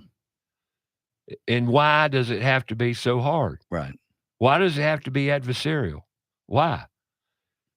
I don't understand it. Because I told you something you didn't like hearing, but it was true. Yeah. I'm not here to be right. I want to just do the right thing. Yeah. But pardon your feelings. Oh, my goodness. Did I hurt your feelings? I'm sorry. I tell the truth and I hurt your feelings. I'm not here to hurt anybody's feelings. Matter of fact, I want to make you feel good. Mm-hmm. Yeah, I like people happy, smiling, laughing. You know what I mean? Like Richardson. You hurt my feelings every week. I hurt his feelings, yeah. Oh, and you I hurt want my to say feelings this like 30 minutes ago. All right, what time is it? Hacksaw, come here. Excuse me, folks. I got to break the news. Hacksaw, come here for the. Come here, Hacksaw. All right, we're wrapping up the year 2024, and Hacksaw, some people know him as Stephen Hilby, but we're going to call him Hacksaw. He is leaving About Your House on a consistent basis. Mm-hmm. This is his last day on a continuum. Although he's not leaving totally, what do you plan to do with About Your House next year? What are your plans? Well, moving forward? I mean, just, kind of helping in the backgrounds and stuff, but being here every day, no, not doing that anymore. So, but still going to help out with commercials and other things whenever you call me. I'm so grateful to Hacksaw because for how many years now? We're going on 9 years. Going on 9 years, he's been here every Saturday, and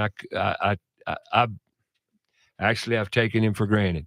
I admit it, and he's just been great. Now Richardson stepped up, and Richardson's going to carry the torch, and I'm just so grateful to have the support, not only from Hacksaw for 9 years. I love you, brother. You've been tremendous for me, and thank you, Hacksaw, for teaching me everything you know. Yeah, Hacksaw taught Richardson, still teaching Richardson, so, and we are so. And this is another element in put tools in schools, Mm-hmm. And as I said before, openly, I'm throwing it out there. If you've got a child that's interested in broadcasting and want to learn studio work a little bit anyway, one aspect of it, hey, call me. Yeah. Get in touch with me. We love to give kids opportunities. If you want to get into radio, this is the way to do it. This is what I did. This is how I got into radio. Not radio necessarily, media. Yeah, if you want to get media. into media. I mean, this is where I got to mess up and I got to learn how to do my job. We talk about failure in this whole episode. I failed so many times on this show, but if I didn't fail, I wouldn't be here today. Yeah. So just trust me. If you want to get in, call Ray. This is where you got to start. Yeah, start on ground level. And if you've got the passion for it, well, come explore it. I mean, I don't care. It's a long leash, too. If you mess up, you can mess up 100 times and still be back next week. Yeah, you're going to mess up. I'll tell you. I'll tell you, you're going to mess up. It's okay. This is one place where, by gosh, we encourage failure. Yes, we do. Because the only way we learn is application. And you're not going to learn anything until you fail at applying. That's just human nature. That's God rule 102. Right? Yeah. You got any mesmerizing words, Mr. Richardson? And I appreciate the opportunity to come here and talk with you. Always a pleasure. Again, for our nation, we're going to fix the education. Yes, sir. We're going to show kids greater possibilities, all the possibilities in the career pathways that's available to them, not just select ones that send you off to college. Not that we're here downgrading college, but it should have a payoff and a direction. And if it doesn't, what are you doing it for? Right. Right? Oh, yeah, that's exactly right. So how do we encourage and empower our kids? We give them the tools. We make them aware. We raise the awareness to the opportunities, because after all, what do you want for your kids? You got 4 kids. What do you want for them? I want them to be successful in what they want to do, and part of that will be happiness. Happiness is the ultimate goal we all share. We all want happy. And, that's what this is all about for me, is to put happy in kids' lives. Because there's another big problem we'll have, and we're working on next year too, and I'll end it with this: the lack of fathers. The lack of male role models in lives. Men, we got to step up. We got to do better. We're going to work on it. We'll work on it together. But men, definitely, we got some problems. That's right. Wouldn't you agree? Oh, yeah, that's right. There's so many fatherless homes out here. I've coached a lot of sports, and I've seen, how the role that the coach has had to take over in a lot of cases where a father hadn't been They there. step up. Yep. You have to. Yep. And these kids, it's so obvious. Mm-hmm. We could talk for hours about this. We've just given it 3. I hope you've got something from this. We love you all. And I hope all of you, I wish you all a happy new year, joyous new year, and all of us. I hope it all works out. We live in very weird times. Weird's a good word. Precarious, another good word, but it's kind of treacherous. Let's make it a great one. Happy New Year to all. Thank you, David. I appreciate you coming in. Thank you, me Ray. your Saturday morning. Hacksaw, once again, I love you, and I wish you nothing but the best, and we'll get it on for next year. Need your support, folks, and I want to thank all the sponsors, too. All my sponsors, thank you so much. Couldn't be here without you. Go make it a great week. Happy New Year. Mary Maresca, guest next week. Travel, writing, more of the same. Back. We love you. Take care. Happy New Year.